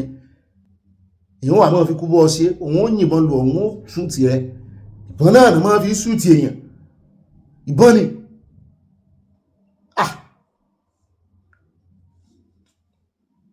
Ìbọn náà ni wọ́n máa fi sùn ti èèyàn. Wọ́n yìí ló shooting fún nǹkan mi. Ìbọn náà ni. Arrow. Wọ́n máa shoot arrow náà. Ọdún wọn náà àwọn oní ń lo arrow tí ó wà yìí sí arrow. Sí arrow náà wá fi shoot èèyàn kì í pààyàn ni. Gbogbo tó bá sáré kó shoot. Kí ló dé tó wà máa ro kàn yẹn? The heart of man is desperately wicked. Bíbélì ló sọ bẹ́ẹ̀ o. Wickedness yẹn ló sọ jáde kò mọ̀gbà tó sọ. Torí ẹnu ẹ̀ ń yọ̀. Wickedness yẹn ló fi sọ̀rọ̀. Wà fẹ́ mọ̀ yí my parable. Ṣáàkùn bẹ̀ jàre. Ọmọ tí a sì yan ọ̀tá àwọn pa yìí. Oh my God. Níbẹ̀ ẹja lọ tààràtàrà sí ọ̀dọ̀ olódòdẹ federal government. Ọ̀dọ̀ federal government. Torí ọ̀tọ̀ ní federal government, ọ̀tọ̀ lólódòdẹ. Gẹ́gẹ́ bá ṣe ń gbọ́ wọlé ìwé ìròyìn Punch ló ní o. Reportedly àwọn report yẹn ni mo sì fi reportedly ṣe. Wọ́n ní federal government budget 135 billion naira for 2027 election lawsuit. Mo ní kò jẹ́jẹ́ bẹ́ẹ̀ ẹ parọ́ mọ́ wọn ni. Federal government ẹ wá gbèjà ara yín o. Kí n sọ tán sọ lè jẹ́ n sọ tán sọ fún yín. Tẹ́ ti ṣe tán tẹ́ fẹ́ gbọ́ mo fẹ́ kẹ́ ẹ gbèjà ara yín dáadáa. Wọ́n ní the federal government has Punch ló sọ bẹ́ẹ̀ fún yín o. The federal government has proposed 135.2 billion naira in the 2026 budget for what it described as electoral adjudication and post-election provision, pointing to a fresh multi-billion naira commitment to managing disputes and obligations that typically trail Nigeria's election. Sọ pé àwọn fẹ́ fi ṣẹjọ́ lẹ́yìn ìgbà tí wọ́n bá ṣe ìdìbò tán ṣe mọ̀ pé kán tó ṣe ìdìbò owó náà máa ná tó bá ń ṣe ìdìbò lọ́wọ́. The provision was contained in the House of Representatives order paper for March 31, 2026, which carried the report on 2026 appropriation bill as seen by the Punch on Monday. Wọ́n ní àwọn làwọn rí o náà gan ní ẹ̀mí o wọ́n rí o wọn ò ní receipt yẹn. Wọ́n ní àwọn observed that the allocation was captured under the service-wide votes, a centrally managed pool of funds used by the federal government to finance obligations not tied to a specific ministry, department or agency. Pé wọ́n fi sọrí agency kankan. Wọ́n wá ní service-wide votes are widely regarded as the government's contingency, unforeseen contingency. Ẹ mọ̀ pé wọ́n máa ń fi nǹkan kan sínú àkáǹtì náà, unforeseen contingency yẹn pé ń tààrò kan ẹ̀já provide fún. A fẹ́ wọ mọ́tò lọ ibì kan àwa 15 ẹ̀já gba bọ́ọ̀sì tí ó gbà wá ṣùgbọ́n tààrò kan fún èlò ní a fi repo síbẹ̀ 50,000 ẹ̀já wá 50,000 ní ìṣẹ́gbẹ̀ in case tí nǹkan kan bá ṣẹlẹ̀ àbá fẹ́ ra pàpánu a fẹ́ ra dòdò kiri unforeseen contingencies. It has been described as a central provision used to cover expenditures that cut across multiple agencies, including unforeseen obligations, national commitments, and liabilities that cannot be easily assigned to a single institution. wọ́n wá ń ṣe lálàyé wọ́n ní within this framework the 135 billion naira provision for post-election matters indicates that the government expects ongoing fiscal pressure from election-related legal disputes, settlements and administrative processes. Bóyá wọ́n fẹ́ gbé kò yé àwọn ará bíi ni mi ò rò pé ìjọba jẹ̀bi torí ìjọba ààrẹ Tinubu ò ní mówó nínú àpò ìjọba máa fi ṣe kéèsì ṣé mo wí pé wọ́n lè fẹ́ gbé nǹkan kan ẹ mọ̀ gbá tí òkúta panel bàbá Charlie Boy tán fi set up òkúta panel gbà yẹn ìjọba lè fẹ́ set up irú nǹkan bẹ́ẹ̀ kì í ṣe pé àwọn náà máa fi owó yẹn ṣẹjọ́ fọlódòdẹ ẹ má tún kó bá olódòdẹ ọmọ Yorùbá tó wà ń bẹ̀ o olódòdẹ kọ́ o ó ti yé wa báwọn tó ti yé a federal government ní in case tí ADC bá láwọn ò gbà tí PDP náà in fact PDP tiẹ̀ ti gbà tó wọnú ìdìbò tó bá láwọn ò gbà pé olódòdẹ wọlé wọ́n wá ní ó dáa o ẹ lọ ilé ẹjọ́ ọ̀hún bá wọn ní báyìí náwó ẹjọ́ yẹn wọ́n wá tún lè set up panel wọn ni mọ́sálàyé wọn ó ti yé a ẹ jẹ́ wá lọ sọ́dọ̀ Bùhálà tún ní ẹ fóun láàyè kóun defend ara wọn fẹ́ bóun ló kọjẹ́ ó lè fẹ́ bá òun ló kọjẹ́ wípé gbogbo ohun tóun sọ lọ́jọ́ yẹn ó sọ nǹkan kan tí mo fẹ́ kẹ́ bá ń tẹ́tí gbọ́ wípé torí pé àtẹnumọ́ arákùnrin yẹn ti pọ̀ jù ló ń ṣe ní láti pààrọ̀ ló ń ṣe ní láti manage òótọ́ èèyàn beyond question kan ṣé torí pé èèyàn wá ń ṣe àtẹnumọ́ ẹ wà mọ́ bí mi kí ló kọ́ mi ní ìsìn máa ní Ọ̀gbẹ́ni Bobby ó tún bí mi lẹ́ẹ̀kan sí Ọ̀gbẹ́ni Bobby ó tún wá ń bí mi léra lẹ́rú wá ń bí mi nú wọ́n á ní ó dá orúkọ mi sí Ọ̀gbẹ́ni Bobby o Ọ̀gbẹ́ni Bobby ló kọ́ iṣẹ́ mo pé mo ti yí èèyàn ṣàtẹnumọ́ rẹ̀ ó fẹ́ múnú bí ọ náà ni ẹ bá ń tẹ̀sẹ̀ ìyá gbọ́ lẹ́nu. Let me tell you, it is actually intriguing. I know that is you see what Mehdi Hasan did was what we call opposition style journalism, where you play the role of the opposition in that interview. So it is not an interview, it is more or less like a debate, but you have a mastery and control over it. I think that the more people put pressure on Al Jazeera to release the full video, the better it will be for people who are confused, because I've never been confused. I was clear about the interview that day. Mehdi Hasan struggled to elicit information from me to discredit the government. He did not, he could not. So after the interview, they edited out, and he decided to focus more about the questions he asked about myself and my past, rather than the broader issue, which he said was the basis for inviting me to be interviewed in the first place. The second point is also issue of conduct and ethics. And I have asked lots of media personalities whether ethically it is right for you to conduct an interview with someone, and after you finish, rather than releasing the interview for viewing public to assess, you pick a portion of it and you go and do post-production editing, where you now incorporate new items to suit what you wanted to push. And then even when you upload it in the media, you should have simply said, this is a production that we have done to bring the past of what Bola said to prove a point, so that the viewing public will know.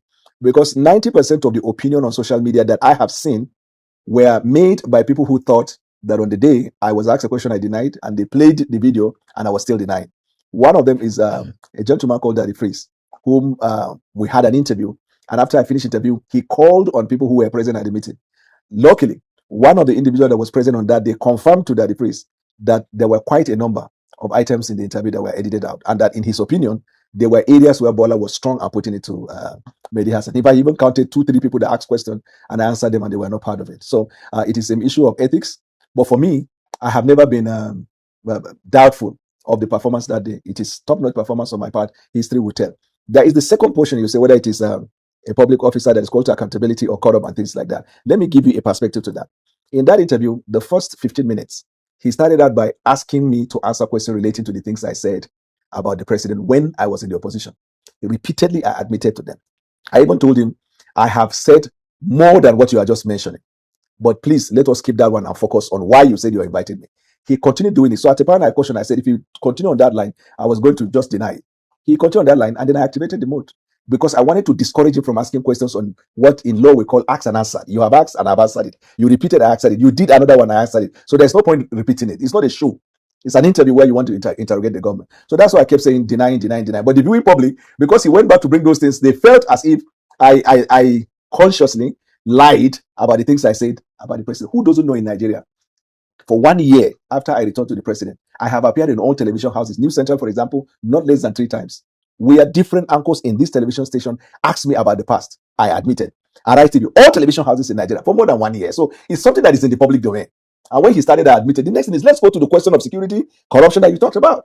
And now those good answers I gave, which you couldn't find evidence against Nigeria, we did not now form part of the focus. The focus is about Bola said this and he denied, Bola said this, and the trivial issues like that. Okay. Mr. Denier, ṣé iná ti gbọ́ ó ní deliberately on switch sí denial mode. Ó sì tún wá ń sọ lójú agbágbé. Ó mọ̀ọ́mọ̀ switch sí denial mode nítorí kó o sòótọ́ lé lórí. Ìyẹn wá ń bí ẹ lóòótọ́. Kódà kan máa tẹnumọ́ kan bí ọ ní 100 times. Tó o bá jó lóòótọ́ nìyẹn, kò yẹ kó o ní mode míì tó yẹ kó o switch sí. Wọ́n wá fẹ́ bí nìsín wípé ṣé lóòótọ́ ni ààrẹ olódòdó fẹ́ pa ọ́ nígbà tó sì wà pẹ̀lú Àtìkú ẹjẹ́ àgbọ̀n tí ó tún fi dáhùn bóyá yóò tún switch sí mode mi àmọ́ wo mode tí ó switch sí. I said it in a conference. Yes. When we had the conference, and at the time there were threats. In fact, at that time, I have even reported to the director of operations of SSS at the time. Threats to my life at that time. The director of operations when Mr. Bichi was the chairman. Threatening you, and how did you get to know that it had to do with the president? Because the person who called and then the person who sent the text, they were all making references to my opposition to the governing party at the time. Okay, so it was an assumption that if they were anybody from your camp, so my assumption, not my assumption. So let's say somebody from New Central said you are something, you'll vicariously assume liable. that, oh, it's You are cardiac, vicariously liable. So that the only way that will stop is that when you see you are vicariously liable, you will then put a stop to that. But not that I never said Asiwaju Bola Ahmed Tinubu threatened my life. No, I said his camp. Even in the video that he played.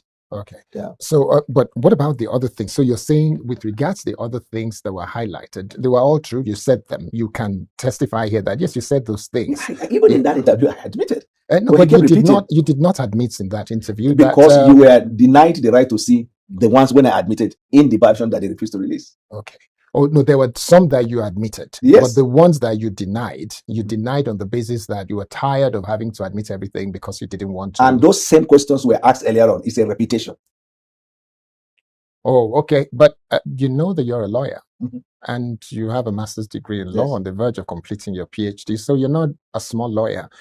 If Nigeria was fair enough, you probably should be a senior advocate by now. I didn't apply. I would have long been a senior advocate. Exactly. So with that, you know that the way to ask questions will be to ask it in another format, in another way, with another set of words. But you as a lawyer will know this man is asking me the same thing in a different way. So ó rẹ̀ já kó lọ́dọ̀ rẹ̀ yóò kàn mọ́ fi àwáwí àtàmọ́ yóò fi gba táìmù wa ní nítorí bí ẹni tó ń bi ọ́ question tó ń bi ọ́ níbèrè tó ń bá sì ń tẹnumọ́ nǹkan kankan náà nígbà àgbà ìwọ tó ń dáhùn náà tó bá ti mọ̀ pé òótọ́ ló fẹ́ sọ kó yẹ kó yí.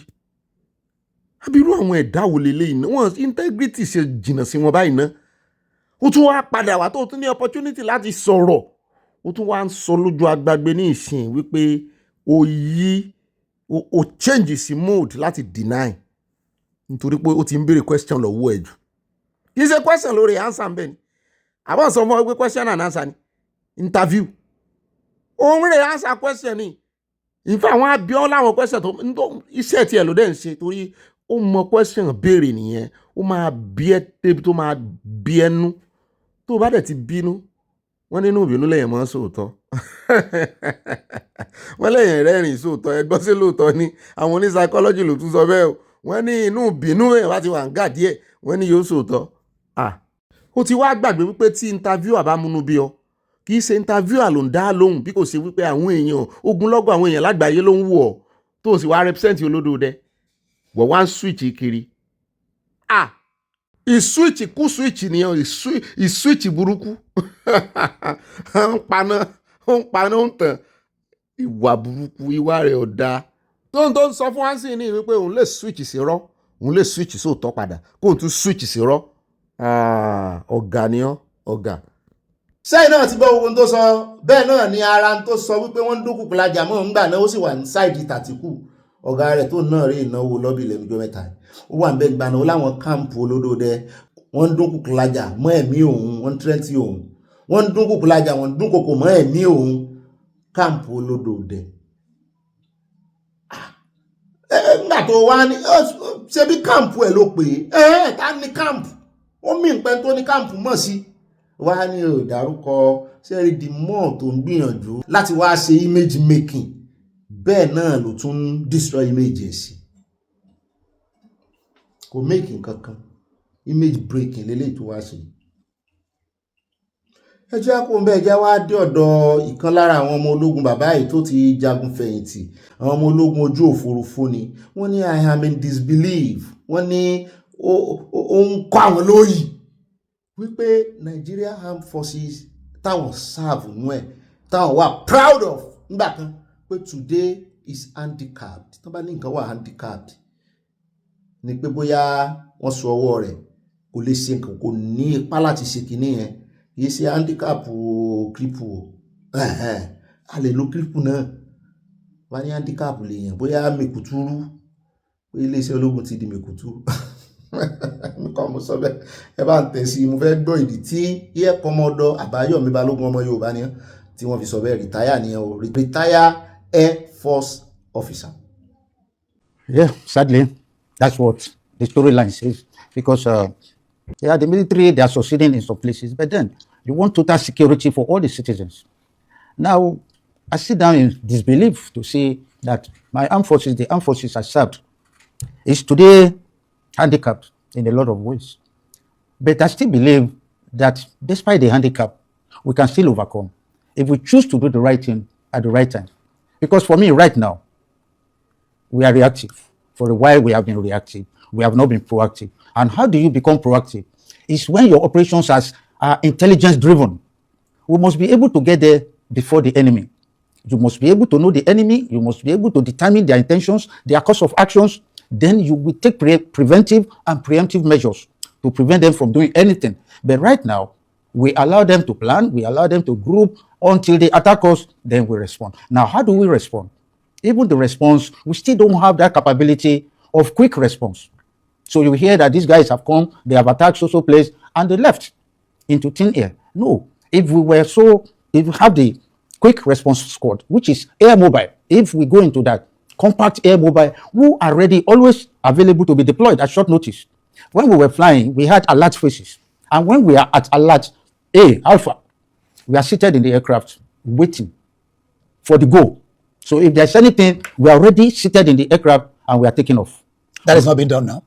I don't know. I've been out of service for a while. Yeah. I don't know if they... I mean, because you're a military man. I mean, I was asking because you would have such information. Ideal, because there are different phases of alert that you put your soldiers, depending on the situation on ground. So if it is something you must quickly respond to, the guys are already in the cockpit. Okay, but then now I'm not seeing such response from us, and that is the area I think we should work on. Leverage on technology and then heavy on intelligence. Where do we get this intelligence? From the grassroots. Yes, there is open source intelligence, but if we change the strategic approach, because right now we are doing top to bottom, we should start bottoms up approach. What does that mean? Yes, where the people at the community become your first layer of defense. Without gun, they will not carry anything. But you must empower them to be able to see something and say something. Today we have that slogan, we say, when you see something, say something. The structure is not there. So when they see something, who do they say that something to? You must create that, you must be deliberate. Òun náà lẹ́sìn báyìí àwọn ọmọ Nàìjíríà náà ti wá fẹnu sí wípé ẹ̀yin nìkan kọ́ ni ó ń kọ́ lóyìí o. Àwa la fowó ra òyì tí ń kọ́ wa lójú o pé kì í sì ṣe bí àwọn ọmọ iléeṣẹ́ ológun. Ẹ jẹ́ àkóńbẹ̀ ká tó wá lọ sí orí ọ̀rọ̀ ti Iran. Ẹ jẹ́ àkọ́kọ́ lọ sí Kwara. Kódà ẹjá wá dé Kwara ọdún tá a ti ń gbọ́ tán sọ wípé àwọn ẹgbẹ́ májèó bàjẹ́ kan náà kóra wọn jọ tí wọ́n náà fẹ́ gbèjà àwọn lọ́balọ́ba. Mo ní kí ló dé ṣé wọ́n san sálárì àwọn lọ́balọ́ba ni wọ́n ní kì í sọ̀rọ̀ sálárì. Wọ́n náà fẹ́ tẹ̀ sí ìjọba ìpínlẹ̀ Kwara lójú. Mo ní ẹbẹ́ kí lẹ́ yé ṣe tear gas ẹ mọ̀ tẹ̀ tear gas sí ojú gómìnà wọn ní gómìnà kan láwọn ń bá sọ̀rọ̀ ìjọba ìpínlẹ̀ ni ìjọba ìpínlẹ̀ lẹ̀ ń bá táwa ní representative ìjọba ìpínlẹ̀ tí ì bá ṣe gómìnà abẹ́ẹ̀fẹ́ sọ gbogbo ọ̀rọ̀ ẹ̀fẹ́ gbogbo ẹnu sọ̀rọ̀. Wọ́n ní the Kwara South Mandate Group àwọn ẹgbẹ́ májèó bàjẹ́ nípínlẹ̀ Kwara ni wọ́n ń ṣe ìkìlọ̀ ní kólekóle ní kíkankíkan fún ìjọba ìpínlẹ̀ Kwara pé governorship election fún 2027 pé aspirant candidate pé àwọn ń yọ ọ́ gbọ́ pé ẹ fẹ́ fi ẹni tó jẹ́ Kwara State House of Assembly Speaker Yakubu Danladi Saliu pé òun lè fẹ́ fi ṣe candidate pé àwọn ò ní gbà ọ̀tá ló sọ̀rọ̀ yìí Chief Ọláyẹmí Afọláyan ló sọ̀rọ̀ yìí lọ́jọ́ Monday. Wọ́n ní àwọn ẹgbẹ́ yìí ni wọ́n fi ẹ̀sùn kan ìgbésẹ̀ yìí. Wọ́n ní àwọn ẹgbẹ́ yìí ló tẹnu àbùkù lúrú ìgbésẹ̀ yìí wípé ó ń disturb àwọn múnúran àwọn. and profoundly disrespectful to the traditional institution, warning against dragging monarchs into artisan publics. Wé ẹ wá náwó ẹ náà kásímọ́ àwọn lọ́balọ́ba pé ẹ tẹ́ ẹ gbọ́dọ̀ tẹ̀lé rè láì jẹ́ bẹ́ẹ̀ a bá wọlé ẹ̀ ní gba sálárì wọ́n sì ti ṣe rí wọ́n fẹ̀sùn kàn wọ́n. The sacred tools occupied by our revered obas are not instruments for political manipulation, nor should they be reduced to tools in any form of partisan contest, the statement read. Bẹ́ẹ̀ náà ló ń ṣe àtẹnumọ́ wípé àwọn lọ́balọ́ba wípé custodian of culture ni wọ́n o, and unity must not be subjected to undue political influence. Ẹ má fi ọ̀jẹ̀lú ẹ má fi dúnkòkò mọ́ wọn. According to the group, any attempt to compromise the neutrality of monarchs could be undermine their moral authority and weaken their role in promoting peace and cohesion. Our kings are fathers to all, irrespective of political parties and affiliations, and must remain neutral arbiters who unite rather than divide their people. Torí ẹ̀ ni ò ṣe dá kọ́ba máa sọ wípé ẹgbẹ́ báyìí ló ń tẹ̀lé ṣùgbọ́n àwọn ọba àṣìn mo fẹ́ dárúkọ ọba kankan ẹ mọ̀ gbọ́ lẹ́nu ọba yìí ẹ mọ̀ gbọ́ ni ọba kan lóṣogbo náà wọ́n ti ẹ̀jẹ̀ ń dárúkọ ní à tó lódòdó làwọn ṣe àwọn ẹ lè ṣe tèèyàn ṣùgbọ́n ẹ mọ̀ sọ síta ọba ẹ bá lórí gbogbo everybody ni àtẹ̀ntẹ̀ ẹ̀ ṣe tiẹ̀ àtẹ̀ntẹ̀ ẹ̀ ṣe tiẹ̀ tẹ́ǹtẹ̀ ẹ̀ wá ṣe tiẹ̀ ò bá wọlé ńkọ́ ẹ̀ǹtẹ̀ ẹ̀ ṣe tiẹ̀ tó bá wọlé tó bá wá dórí oyè tó gbọ́ pàṣẹ lọ́wọ́ yìí ọba ìfìgbà kan dá sí ọ̀dọ̀ ọ̀hún náà bàbá àṣàlẹ̀ náà máa ń jẹ́ lábẹ́lẹ̀ o ṣùgbọ́n àkó ìlàṣẹ̀ ń ráwọn ọba gbàlódé tán wà máa sọ lórí agbájọ pé ẹ̀yìn táwọn wà rèé. The group insisted that politicizing the traditional institution would erode its sanctity and create unnecessary tension within communities. It also expressed concern over the alleged involvement of state actors in the move, describing it as a departure from democratic norms. If indeed such actions are being contemplated or executed, it represents a troubling disregard for the autonomy of traditional institutions. It's lamented. The Kwara South Mandate Group local one further noted that no similar pressure had been reported in other senatorial districts, raising concerns about fairness and equity. Ẹ̀rù ń bọ̀ náà wọ́n àdápọ̀ gómìnà wọn o wọ́n sá ní state wọ́n sá kó gbogbo wọn pọ̀ àwọn náà ń dọ́gbọ́n. Ó lè káàbọ̀ padà ẹja wá lọ tààràtàrà ìròyìn méjì náà ló kù lẹ́ o á ya Iran ní ìsìn ṣùgbọ́n ká tó ya Iran irọ́ ọjà kọ́kọ́ ya Iran ká tó lọ sọ́dọ̀ ti ọmọ tó lòun ní jẹjẹrẹ ìtàn ní ń parọ́ ni. Ẹja kọ́kọ́ dé ọ̀dọ̀ Alex Bibar ó wá Nàìjíríà ó ti padà wọ́n wá ní ìjọba Nàìjíríà náà tún ti wá sọ̀rọ̀ ní ìsìn wọ́n ní àwọn dípọ́tì ẹ̀ lóun náà bá fèsì ó ní wọn dípọ́tì òun ó ní rọ́nà ń pa ó ní fúnra ara òun lòun ra tíkẹ́ẹ̀tì òun kúrò ní Nàìjíríà táìmù tí tíkẹ́ẹ̀tì táìmù déètì tó mú sórí tíkẹ́ẹ̀tì ni o ó náà ń parọ́ mọ́ òun ní táwa ló ń parọ́ ní ìsìn ẹlẹ́ dípọ́tì ẹlẹ́ pátápátá àmọ́ wò ní ìsìn bóyá tí ó bá tún padà wá ẹ̀rọ ẹ̀ tó rí inú Nàìjíríà náà tán náà dípọ́tì ẹ̀ ní ìsìn ṣùgbọ́n kí sóò nìkan ló wá sọ o ó tún wá kọjú sí àwọn congressman Orílẹ̀ Mórè ló ti ẹ̀ kọjú sí wípé ẹ̀yin gan-an ẹ ti ń wo kíní ìrìnà jù ẹjọ́ wẹ́wẹ́ ẹ ti fẹ́ sọ di ẹjọ́ wẹ́wẹ́ ó ní enough of condemnation and unkept promises. Mo ní yọ ọ̀dà fún ọ ó ti bínú tán ó kà lára kí unkept promises ní. Now it's time to act, American missionary Alex Barber tells U.S. Congressman Orílẹ̀ Mórè amid persistent Christian genocide in Nigeria. Wípé ẹ̀yin gan lẹ ń fa kíní síwájú rẹ̀ yín lẹ ń sún kẹrẹ fà kẹrẹ. A sì báyìí wọ́n bá tún ti pààyàn a tún gbóhùn yín wọ́n bá tún ti pààyàn a tún gbẹ̀yìn náà lẹ́sìn lẹ́fẹ́ dàbí ẹni pé ẹ̀dá kíní ilẹ̀ jàre ẹ̀yin lẹ́jọ́ ó le kókó jù báyìí lọ kò yẹ kó le tó yìí. Bí ìgbà tó yẹ pé ẹ̀tì àwájú ni ẹ wá yọ sọ́ọ̀kì lẹ́sẹ̀ wa. Ọmọ Amẹ́ríkà ló tún dojú kọ àwọn èèyàn wọn báyìí o. Bẹ́ẹ̀ bá mọ̀ pé ẹ̀ ní nǹkan kan ṣe ẹ dákẹ́ bẹ́ẹ̀ bá ní nǹkan ṣe ẹ act ní yóò sì dáa fún ọ àìsẹ̀kọ́ndì motion ó sá ti sọ fún ìjọba Nàìjíríà ó ní I was not deported ó ní ẹ má jẹ́ kí Tinubu gọ́ọ̀mẹ̀ntì parọ́ fún yín ṣùgbọ́n the way bó ṣe máa ń sọ̀rọ̀ sí Tinubu gọ́ọ̀mẹ̀ntì náà àwọn èèyàn láìkẹ́ rárá ṣùgbọ́n ẹ jẹ́ wá fún update lórí ti Iran níbi tí ààrẹ Amẹ́ríkà tó ti ń sọ wípé ẹ mọ́ bóun fi mo dákú ṣeré o òun máa sọ gbogbo orílẹ̀-èdè Iran di eérú báyìí, yóò jóná gúrúgúrú. Òun ó bẹ̀rẹ̀ látòrí major infrastructure wọn, pé bíríìjì tó ń ju àdó olóró lù lọ́jọ́ sí kò dán ní 10 minutes o. Ẹ tún wá wò ní ìsinyìí o, ẹ ní námọ́ inú òkùnkùn lẹ́wà o, òun ó ba gbogbo ẹ̀jẹ̀ o. Bẹ́ẹ̀ náà la gbọ́ wọn ní wọ́n ti ju àdó olóró sí yunifásitì wọn kan, wọ́n ní àwọn èèyàn 34 34 ló kú.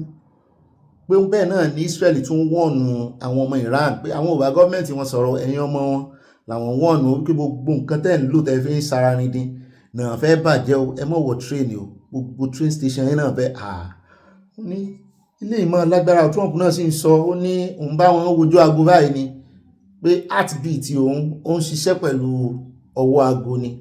Àgògó bàbá mi lára ògiri ló dúró, lélẹ̀ yóò dúró lára ògiri, ó nínú ọkàn òun ló ti dúró. Bẹ́ẹ̀ bá gbọ́ heartbeat òun tó ń mí pé ó ní ọkàn òun. Ó ní tẹ́ bá gbọ́ aago tó ń dún kẹ́kẹ́kẹ́ pé heartbeat òun àti heartbeat òun ó jọ ń ṣiṣẹ́ ni.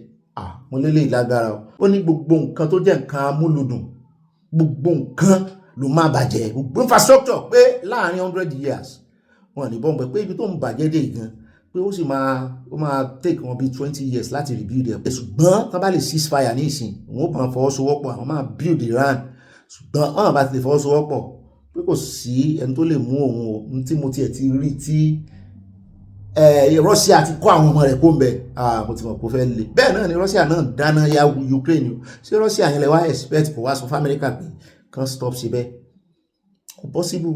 Iran náà níbi tí ipa àwọn ọmọ àwọn náà ń ju àdó olóró sí Israel o.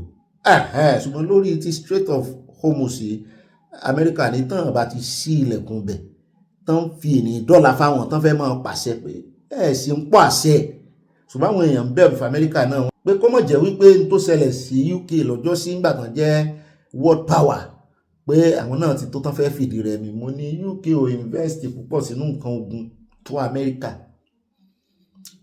America àfi tó bá jẹ́ wípé the only thing ni pé káwọn world power míì kan bá dá sí Amẹ́ríkà ò wà ní olùrànlọ́wọ́ táwọn world power yẹn wá ń gbèsè Iran lẹ́yìn, wọ́n ń gbèsè lẹ́yìn náà ò lábẹ́lẹ̀ ni o. Ṣùgbọ́n tán mọ̀ọ́mọ̀ wá gbèsè lẹ́yìn, wọ́n máa exhaust gbogbo nǹkan ogun wọn. Amẹ́ríkà sì wọ́n ti mọ̀ ọ̀rẹ́ wọn, wọ́n ti mọ̀ ta wọn. Nígbà tó gun èsì bẹ̀rẹ̀ rí àwọn náà mọ iye nǹkan tó ti bọ́lẹ̀ lára wọn. So tí àwọn yòókù bá lọ dá sí, wọn ò wá tí ì mọ àwọn ọ̀rẹ́ Amẹ́ríkà tó fẹ́ dá sí tí nǹkan ó fi dì. Torí bẹ́ẹ̀ fẹ́ bá kọ̀ náà pẹ̀lú bí Amẹ́ríkà ṣe bá Europe dọ̀rẹ́ tó, ọ̀pọ̀lọpọ̀ wọn náà sì ń ṣe lára Amẹ́ríkà pé owó yín náà ná, ẹ̀yin nìkan lẹ pé ra yín world power, ẹ̀yin lẹ ń gba wájú gbẹ̀yìn. Ṣùgbọ́n ajá ń sábà ẹkùn sábà ajá ni. Amẹ́ríkà tí lóhùn ò ní gbà o, òun máa ba gbogbo nǹkan jẹ́ pátápátá. Iran náà sì ni ẹ máa bọ̀, àwọn wà nílé pàdé pípa lọ ni. Mo ní wàhálà so bẹ́ẹ̀ bá pa àwọn ẹ wá pa àwọn pàdé pípa lọ ni.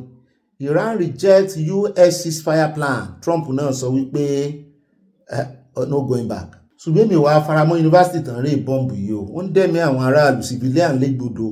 Mo wá rí kí ló dé tán ṣe mọ́ tágẹ́ẹ̀tì yunifásitì. Wọ́n ní University of Science and Technology ni wípé wọ́n fi mú fínlẹ̀ wípé abẹ́ ẹbẹ̀ ni wọ́n kó nǹkan ogun sí, àti wípé ibẹ̀ ni gbogbo ìmọ̀ líle wọ́n fẹ́ ṣe nuclear weapon, wọ́n níbẹ̀ ni wọ́n ti ń breed ẹ̀. Lẹ́wàárì ju àdó olóró síbẹ̀.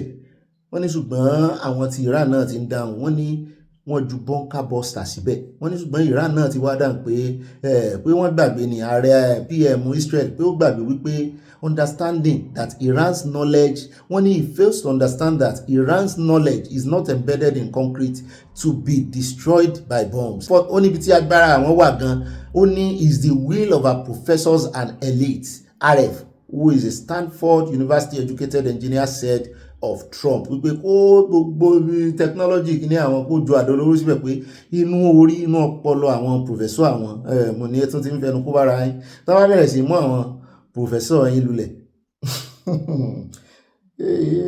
Bẹ́ẹ̀ náà la tún gbọ́ wọ́n ní olórí IRGC ìyẹn Iran's Islamic Revolutionary Guard corps, ó dàpọ̀ àwọn ológun orúkọ táwọn ológun wọn jẹ́ nìyẹn. Wọ́n ní olórí intelligence organization wọn Major General Majid Kandemi ó ní wọ́n ti pa. Iran sì ti confam pé wọ́n pa, ṣùgbọ́n Israel ní àwọn táwọn pa jù bẹ́ẹ̀ lọ. ẹ wá ń para yín báyìí sọ́kàn yín sì balẹ̀ àlàáfíà mọ̀ dà o béèyàn bá tí ju nǹkan nù kì í mọ iyì rẹ̀ o lọ́njọ́ bá wa dá àlàáfíà padà sí gbogbo ilé ayé o ṣùgbọ́n Iran jà wọ́n yarí báyìí wọ́n láwọn ò gbà wọ́n lá ibi táwọn dé ibi tí Israel sin àwọn dé yìí wọ́n láwọn ò ní kúrò wọ́n láwọn ò ní padà o. ó dáa ká tó wá mọ́ lọ kí n tó gbé bátìn fún àyà ẹjẹ́ sáré mú ìròyìn mọ́ lórí ọ̀rọ̀ Adélábù Minister of Power àti ọ̀gá rẹ̀ Olódòdẹ pẹ̀lú 3.3 trillion naira míì tí ààrẹ Olódòdẹ sáìn tán buwọ́lù lórí owó náà owó àwọn tán jẹ disco lówó àwọn regulation wọ́n ní Peter Obi ti lanu pótó ó ti sọ̀rọ̀ sí wọn wípé ebe lẹ́ buwọ́lùwé lọ́jọ́ sí fún owó kan èwo tó ní 3.3 trillion naira bó ló ṣe jẹ́ sẹ́ẹ̀ buwọ́lù lọ́jọ́ sí ni ó ń bí presidency mọ́ presidency ò sì dáhùn ibẹ̀ náà látún ti wá rí fọ́nrán Minister of Power táwọn èèyàn ń pè ní Minister of Darkness mo ní ẹ mọ̀ pé ní Minister of Darkness lọ́dọ̀ mi ò n ò ní gbà ó wọ́n léwu ń tèmi lọ́rọ̀ kan fọ́nrán rẹ̀ níbi tó ti ń sọ wípé bí wọ́n ti ẹ̀ fóun ní nǹkan kan mọ́ tóun òròyè jẹ mọ́ pé òun ó rè mọ́ jẹ̀bà torí ibi tó ń dé ìgan ibi tọ́lọ́run ràn lọ́wọ́ dé àwọn ti ṣe bẹ́ẹ̀ làwọn èèyàn wá ní kó sọ bẹ́ẹ̀ tó ṣe wọn ni àwọn ti ra àwọn èèyàn lọ́wọ́ òun ti fi àwọn tòun sípò láti jurisdiction wọn ni ṣẹ̀ṣẹ̀ tán ràn nìyẹn ó rí bẹ́ẹ̀ kankan sí lórí ọ̀rọ̀ pé kò tan ìmọ́lẹ̀ fún ọmọ Nàìjíríà náà bá gbé ọ̀rọ̀ rẹ̀ náà bá ń fẹ̀ lójú mo ní ẹjẹ́ àgbọ̀n tí wọ́n ń sọ táwọn ọmọ Nàìjíríà ń sọ ẹjẹ́ àkọ́kọ́ gbọ́ fọ́nrán yẹn náà. èmi nìkan bí tọ́lọ́ gbé mi délé mi mo ṣe alihamudulilayi tí n bá ṣe kán mímọ́ ó tó mi bẹ́ẹ̀ ni ṣùgbọ́n ọjọ́ tí ẹ̀dá tí o bá sì lè máa jẹ láti sún síwájú ọjọ́ náà ló dókòó tó mú wa láti wà nínú ènìyàn àti àwọn tó tún so wáká tó ń tẹ̀lé wa ìwọ̀n bá tá lè ṣe ìgbàtàdé federal àwọn tá lè fi sí ibì kọ̀ọ̀kan a kún fi wọ́n sí àtúndákẹ́. ó dáa gbogbo alágbọ́n tó sọ dáadáa ṣùgbọ́n lọ́dọ̀ tèmi mi ò rí nǹkan kan tí arákùnrin fa láìtàláì súnmọ́bìlà ẹ̀ ń ò rí tó sọ tó burú jù ṣùgbọ́n àwọn ọmọ Nàìjíríà ló wá ń fẹ́ lójú wọ́n fẹ́ lójú títí dọ́dọ̀ Rufai Oseni àti Bọ̀dá Àbàtì ẹ jẹ́ àgbọ̀n tán sọ èmi ti rò pé bóyá ara ló ń ta torí nígbà tá a ti gbọ́ wọn ní kì í sóun ní ó represent nínú ẹgbẹ́ APC lọ́yọ̀ọ́ nínú àwọn tó fẹ́ jẹ gómìnà ní bóyá ààrẹ Olódòdé ò fẹ́ kò sì tí ì rìtáyà náà mo sì gbọ́ ó sì yẹ kó rìtáyà ní ìparí oṣù tó kọjá nítorí ẹni tí ó bá rè é ṣe any political position ó gbọ́dọ̀ rìtáyà lábẹ́ Olódòdé ẹ jẹ́ àgbọn táwọn èèyàn ń sọ. I think very seriously, I don't know if he intended for this video to be out because I don't think he would have made statements like this because it goes contrary to the apology that he made to Nigerians a little shy of 2 weeks ago where he took ownership for the deplorable condition of the power sector in Nigeria and said that things would be fixed. 2 weeks deadline, by the way, is almost up. I don't think he would admit. And if you look at the analysis, the data, that he can be satisfied with his time in office. In fact, it's been said to be one of the reasons why he stepped back a little and not been very vocal about his ambitions of being governor in your state. We've had under his watch multiple grid collapses. We have seen talks about Gencos. There's still that controversy around Gencos, the debt legacy of Gencos, even though it was inherited by this administration. But some might also describe it as not a very proper way of managing the situation. We have seen people in darkness for a very long time, and I believe that Nigerians will not agree that he ought to be satisfied with his time in office. I also want to ask around the policy coordination office that the president put in place at the beginning of his tenure, saying that they were going to track the progress of ministers, and that ministers who didn't perform would be excused. I want to understand the metric that is being used for that particular, assessment, because a number of people would assess some of these key ministers and say they haven't done well. Because again, being satisfied, your KPI will determine how satisfied you are about your time in office. Has he met his key performance indices? It doesn't mean that the president is satisfied with what he has done with the power ministry. His employer, is he satisfied? And so these are the questions you would ask. The second aspect of this is that also questions have been raised around nepotism or his claim, because to be fair, Bimba, he has spoken the heart of a number of people who are in power, that they feel that their biggest achievement is that they were able to bring their people from their community into office. That's the truth. And that is not the way it's supposed to be. In fact, Foundation for Investigatory Journalism, in the analysis, which I love, actually highlighted Section 19 of the ICPC Act, which stipulates that any public officer who uses as his office or position to gratify or confer any corrupt or unfair advantage upon himself or any relation or associate can spend up to 5 years imprisonment. Would we raise this as well? I don't even know if many Nigerians know about this because it seems like the norm. Just get my person in there so that I can, find somewhere to get the contract, get positions and get things like that. And so for him to actually highlight that as an achievement is quite interesting. And so I'm hopeful that he would explain that particular statement he's made in line with Section 19 of the ICPC Act and see just how fair he has been in awarding contracts, in putting people into positions of authority. But on the statement around around whether or not he's going to run for governor. This show means that he doesn't seem to have taken his 2 legs out of the race. And so the question again is whether or not that resignation letter was put in, even though his spokesperson denied that allegation. But at the end of it all,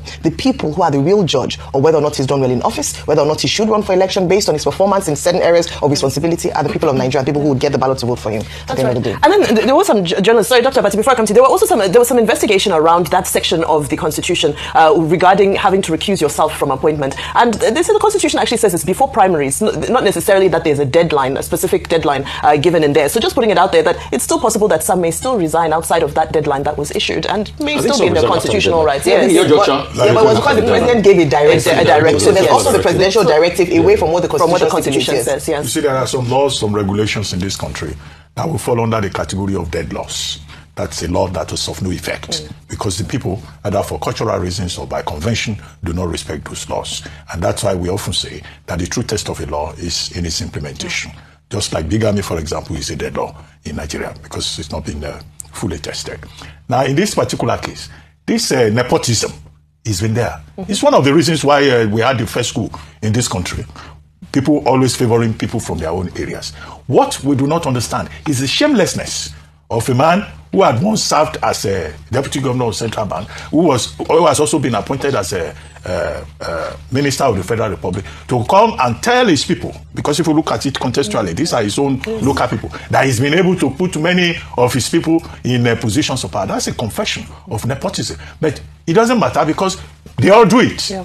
So if you are in power, anybody from your village, they all want to benefit. They want to, those who are not looking for positions within government, for placements, their wives we put to bed, they will phone you and say, my brother, your wife has been prepared. You'll be wondering. A man who had 9 months to prepare, you say your wife, and you'll be wondering. So that's the kind of environment that we have. And that's why we often say also that the followership is part of the problem in Nigeria. Yeah. Because if people in positions of influence or power or in office, if they calculate the pressure that they receive from people around them, you'll be shocked. Yes. Yeah. If you all had the chance now to go and visit maybe the president that is in town, you will go there, you greet him very well, and you will expect something on your way out. Oh, just a prayer. That's how Nigeria works. So that's how Nigeria works. So the pressure is heavy. Yeah. However, the problem with the minister is that when we call him to account, we expect him to say what he has done with the provision of regular electricity in Nigeria. He promised 2 weeks ago that there will be gas supply, yes, and that electricity will begin to enjoy it. Okay, where is that gas supply now? That's the kind of thing you should come and tell us.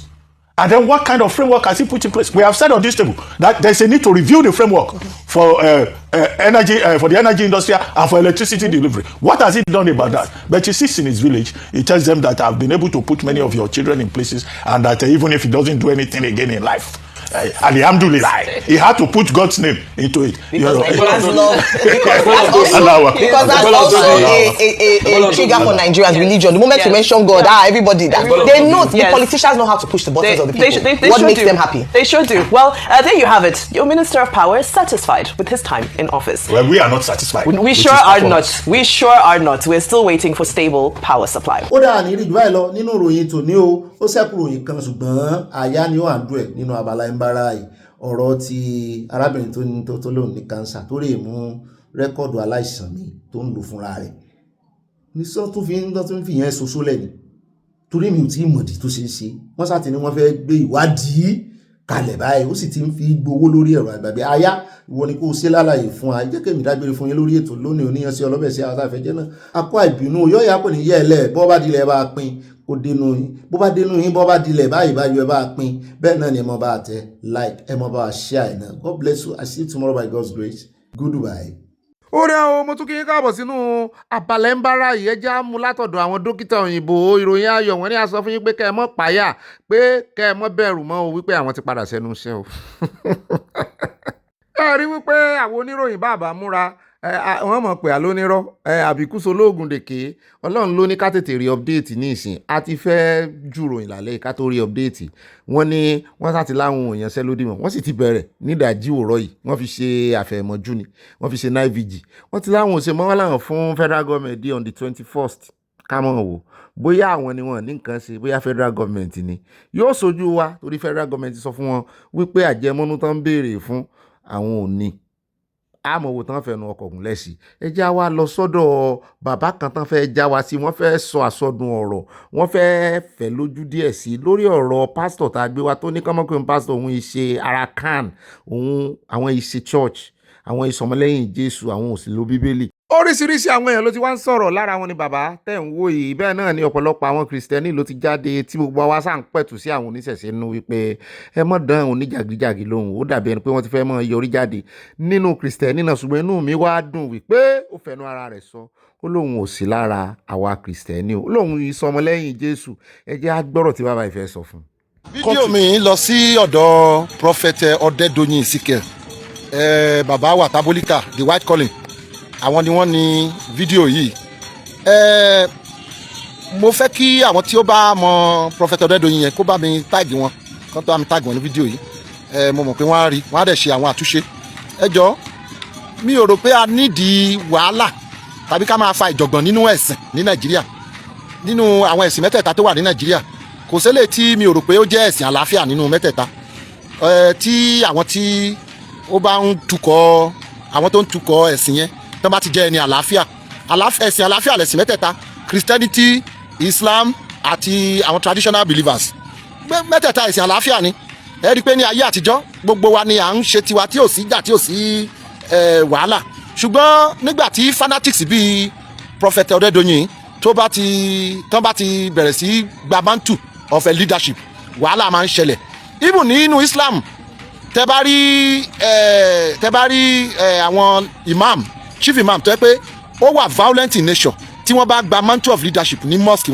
wọ́n máa ń go radical bẹ́ẹ̀ náà ló wà nínú ìṣẹ̀ṣe tó bá rí oníṣẹ̀ṣe tó jẹ́ eléégún tó yẹ pé ó wà radical wá rí pé tán bá gbé eégún wọn máa nàyàn káàkiri ni wọ́n máa lùyàn wọ́n máa nà ọmọdé wọ́n máa nà ìyàwó lé wọ́n máa nà àgbàlagbà wọ́n máa wà radical in nature bẹ́ẹ̀ náà ló ṣe rí náà ní Christianity so ọ̀rọ̀ mi lọ sọ́dọ̀ prophet Ọ̀dẹ́dọ̀yìn Ezekiel bàbá wa tabolika yẹn white calling ẹ jọ ẹ ṣe díẹ̀díẹ̀ ẹ má kọ́ síjà ìsìn ní Nàìjíríà ẹ má kọ́ síjà ìsìn o ní ìdí ẹ̀ Nàìjíríà kan náà ní gbogbo wa ní ìdí ẹ̀ pé kí mùsùlùmí máa bá kìrìsìtẹ́nì jà kí kìrìsìtẹ́nì máa bá oníṣẹ̀ṣe jà ní ìdí ẹ̀ nǹkan tá a nílò ní Nàìjíríà lọ́wọ́lọ́wọ́ ẹ̀ ní àlàáfíà torí nǹkan tó ń pè ní ogun tàbí ìdàrúdàpọ̀ kì í ṣe nǹkan tó dáa rárá Ọlọ́run ní jẹ́ ká rí Nàìjíríà àwọn ìgbésẹ̀ tẹ́ ń gbé prophet Ọ̀dẹ́dọ̀yìn Ezekiel bàbá wa tabolika àwọn ìgbésẹ̀ tẹ́ ń gbé yẹn àwọn ìgbésẹ̀ tó lè fa ogun ni àwọn ìgbésẹ̀ tó lè fa wàhálà láàrin onígbàgbọ́ àtàwọn oníṣẹ̀ṣe nídìí ẹ̀ rẹ̀ lẹ́ o prophet Ọ̀dẹ́dọ̀yìn please calm down ẹ̀yin nìkan kọ́ lẹ gba Jésù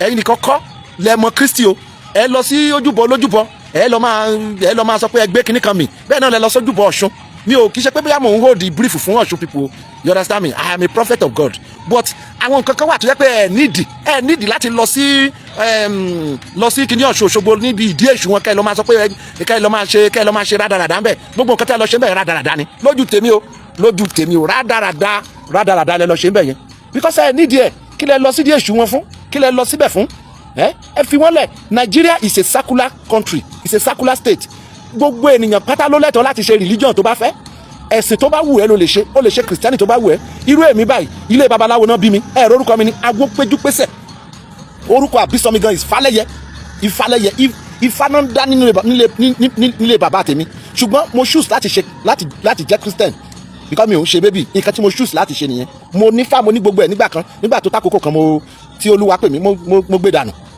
mo ì máa sọ story yẹn tó bá yá ẹ jẹ́ kẹ́ni kálukú ṣe ẹ̀sìn tó bá wù ẹ má lọ síbi ẹ̀sìn ẹlẹ́sìn kẹ́ máa lọ ẹ fẹ́ dá ìjà sílẹ̀ ìjà ẹ̀sìn lẹ fẹ́ dálẹ̀ bàbá Ọ̀dẹ́dọ̀yìn prophet Ọ̀dẹ́dọ̀yìn Ezekiel watabolika ẹ ṣọ́ra yín o please take your time take time be very careful àwọn actions yín lè dá ogun lẹ̀ àwọn nǹkan tẹ́ ń ṣe yẹn lè dógun lẹ̀ ó lè dá wàhálà lẹ̀ ẹ wò ó sìn nígbà tẹ́ lọ sí ojúbọ èṣù wọn tẹ́ lọ ṣe rádaràdà ń bẹ̀ now wọ́n lọ sí chọ́ọ̀chì wọ́n lọ pa ajá síbẹ̀ okay tó wáyé pé àwọn boys wà ń bẹ̀ lọ́jọ́ yẹn kí wàhálà wá ṣẹlẹ̀ kán náà yàn kan pa àbí kí ẹnìkan kú what would you have said. ó dáa náà lẹ ti gbọ́ yẹn agbára ń gun bàbá yẹn ni gbogbo ń tó bá ń gbé mi kan jọ kán bá wa yà ń Sambisa kán dé Kwara níbi tí àwọn agbésùnmọ̀mí tó ti ń sọ̀rọ̀ bí agbọ́n kán rè bá wa gbé wọn mì ń bẹ̀. wọ́n wúlò fún wa o ẹ jẹ́ á lò wọ́n síbi tí wọ́n wúlò fún ká darí wọn kọ síbi tí nẹ́tíwọ̀kì ogun wà kán rè gbógun mi ṣùgbọ́n wọ́n ti láwọn ìṣe kìrìsìtẹ́nì o kéèsì bàbá yìí ò bá tí ì rí ẹ bá ń já bàbá yìí náà sí wípé wọ́n ìṣe kìrìsìtẹ́nì o bẹ́ẹ̀ náà làwọn oníṣẹ̀ṣe náà tún wọ̀n fún bàbá wọ́n dọ́gbọ́n wọ̀n fún bàbá yìí náà wípé ẹ ti lẹ́ẹ̀gbèjà àwọn o ṣùgbọ́n eléyìí tẹ́ ẹ ṣe iná ò dáa torí bíbélì yín sọ wípé wọ́n ti ń sọ fún bàbá nìyẹn o pé bíbélì yín sọ wípé ìbùkún ní fún olùlàjà ọmọ ọlọ́run láwọn máa pè wọ́n ṣùgbọ́n ẹ ṣàsọnù ọ̀rọ̀ ẹ gbé ifá sọnù pé tán bá fẹ́ béèrè ifá àwọn lọ́wọ́ yín padà wọ́n láwọn ṣe nǹkan bàbá yìí mọ̀ ń gbìyànjú àti parí ìjà ni ẹ mọ̀ wẹ̀sùn sí bàbá lẹ́sẹ̀ ẹ̀jọ́ o ẹ ṣàforíjì ẹ jìbùrẹ́ o. ó dáa ní báyìí ẹjẹ́ wá padà sọ́dọ̀ Sowore ní pápá láṣẹ torí oúnjẹ ọbẹ̀ nípa àwọn tán ń ga máìkì sí Sowore lẹ́nu ọjọ́ mẹ́ta yìí wọ́n kàn jẹ́ kó sí ọ̀rọ̀ sọ káàkiri ni ṣùgbọ́n díẹ̀díẹ̀ nú ọ̀rọ̀ rẹ̀ náà ó tabalé ó taba oko yàtọ̀ sí eléyìí tá a ti ṣe justice sí à ń challenge ẹ̀ wípé kó mú receipt jáde bẹ́ẹ̀ náà ni yàtọ̀ sí receipt a fẹ́ kó wá dáhùn ìdí tó náà ṣeré ìgbèjà àwọn Yorùbá Nation tó mọ̀ wípé Tinubu ń fund normally Sowore ò ní ṣe ìdí tó ṣe mú tó ṣe lọ sílé ẹjọ́ tó lòun fẹ́ lọ gbèjà Yorùbá Nation tó sì mọ̀ wípé Tinubu ló ń fọ́ǹdì wọn kó wá jáde kó wá ṣe lálàyé títí dìgbà náà àmọ́ wòran ni ṣùgbọ́n àwọn ọ̀rọ̀ míì tó sọ tó ta báwọn àwọn irú tiẹ̀ lókè lọ́hùn náà torí irú àwọn ló ń ra àwọn ó lè ló mẹ́sí ó lè tọ̀ lórí àpáta ó ní apààyàn Wike náà wá dá lóhùn Wike ti ṣe another broadcast ó fẹ̀rọ̀ wẹ̀lẹ̀ ó pa àwọn oníròyìn tẹ́ bá mọ iye mic tán tó sí Wike ní iwájú lórí ọ̀rọ̀ Ṣeun Ọ̀kínbalóyè ẹ̀rù ń bà Wike. Don't take it for granted that Wike can kill somebody. He's done some of these things before. You know, when you saw the audios where he was threatening INEC officials, you know, he's walked to rallies with, machete behind his armpits. He's a violent person, both physically, personally, and, mentally. He doesn't miss any opportunity to exhibit violence. That was the reason why I fought Wike very hard when I fought him that time. And whenever you see me fighting somebody and take this home, there's something to it. There's things I know, there are things I've experienced, there are sometimes information I have that other people don't have. And I always say, just fight these people up before they come and kill you. ó dá níbẹ̀ jẹ́ wá fún Wike láàyè torí media chat náà ló ṣe tí ó fi rákòbá nínú ọ̀rọ̀ ẹnu rẹ̀ ibi tó ti ṣàṣìṣe náà ló padà sí tó ti fẹ́ wá ṣe correction ó tún ti ṣe media chat míì microphone tán tó sì wájú wá pọ̀ lọ́tẹ̀ yìí àwa náà la mọ́ sọ ibi tó bá ti ṣe àṣìṣe ni kó padà sí kó rè ṣe àtúnṣe ń bẹ̀ bóyá yóò wá rè ṣe undertaking ni bóyá DSS ti invite ẹ̀ bóyá àwọn náà kàn pa fún wípé kó jáde kó rè sọ fún gbogbo ọmọ Nàìjíríà pé òun ìṣàpààyàn. We're in a political period and we believe that as the media house we should try as much as we can to be non-partisan. Even though we're all human beings, when it comes to our official duty, we try to see how our citizens can get the best of reporting. Because sometimes what I found out in most of our reporting is that some do not even have the facts. It is important that ẹ̀ẹ́dẹ̀ sọ fún Wike kó bí gbogbo ẹnu ẹ̀ sọ̀n kó go straight to the point tó bá fẹ́ bẹ̀bẹ̀ kó bẹ̀bẹ̀ èwo tún ni àtàmọ́ àwáwí gbogbo eléyìí kó go straight to the point now. Sometimes I feel so bad that somebody would be talking about factional. That's even contemptuous. If I go now and say, okay, let my lawyer file this against bad communication. So every time that's to be trouble. Who made trouble now? It's not you that carry factional. I'm seeking for peace. If you can see, I'm seeking for peace. But I'm not saying that it is you. I didn't say so. Well, just give you a general statement. You can imagine what happened in our press media chat. Brenda was there. He was there. And people just capitalize on things. Even when I explained there, that look, it's not correct. I didn't say I will kill him. All I was trying to explain, figuratively, look, I was wondering, how can you descend so low? You're an interviewer. Do you understand me? How do you now begin to say something that you're no longer interviewing your guest? You are now saying, this is what is going on. And it's not fair. So that kind of stuff, if I can break this mind, how can you break the decision? I can. And people will capitalize on everything. Those that have defeated severally, then they will come under you people, say, look, do this. What do you expect people like Atiku to do that? Say, I made him to fail election. He cannot be happy with it naturally. Yes, cannot be happy. So, but people should not be used. When I mean you people, I'm not talking about the no, it should not be, the media should not be used. Stand firm. If you believe what they're saying is correct, stand firm. But if you know that in your conscience it's not correct, you don't need to bring such story out because you don't know the danger or the damage. Yeah, of course. And now that we have our social media, all kinds of story. I don't know whether it's April Fool when somebody said I resigned to contest for and even forged my signature. But when I call it April Fool, but see, people were calling left, right, and center. You know, all kinds of things. But I believe that we'll get it right. And you continue to do what you're supposed to be doing. Yeah. There was the time I was angry with what they call it? What they call it? Somebody, is it your reporter? Yeah, is it reporter? But he had been forgiven. Yeah, because he has shown that he will change. You know me, I don't do it in secret. I do it open through Benga's intervention. I watch news all the time. I do. Once it's 8 o'clock, anywhere I am, on the IT I watch. 10 o'clock in China I watch. 7 o'clock in TV, so I watch it. So let me see where the enemies are coming from. You know. So I don't want people to tell me what they say. I want to hear it by myself. So you can see I know the look at AIT by 8, TVC by 7, channels by 10. Even in 12, I went back to 12 midnight to watch everything. So I'm not the kind of person that somebody say they told him. No. I will make sure I watch it before I go and sleep. So I know that if AIT is the problem, I don't have to handle them. If it is the problem, I don't have to handle them. So thank you very much for coming. I will continue to partner with you. Thank you. God bless you.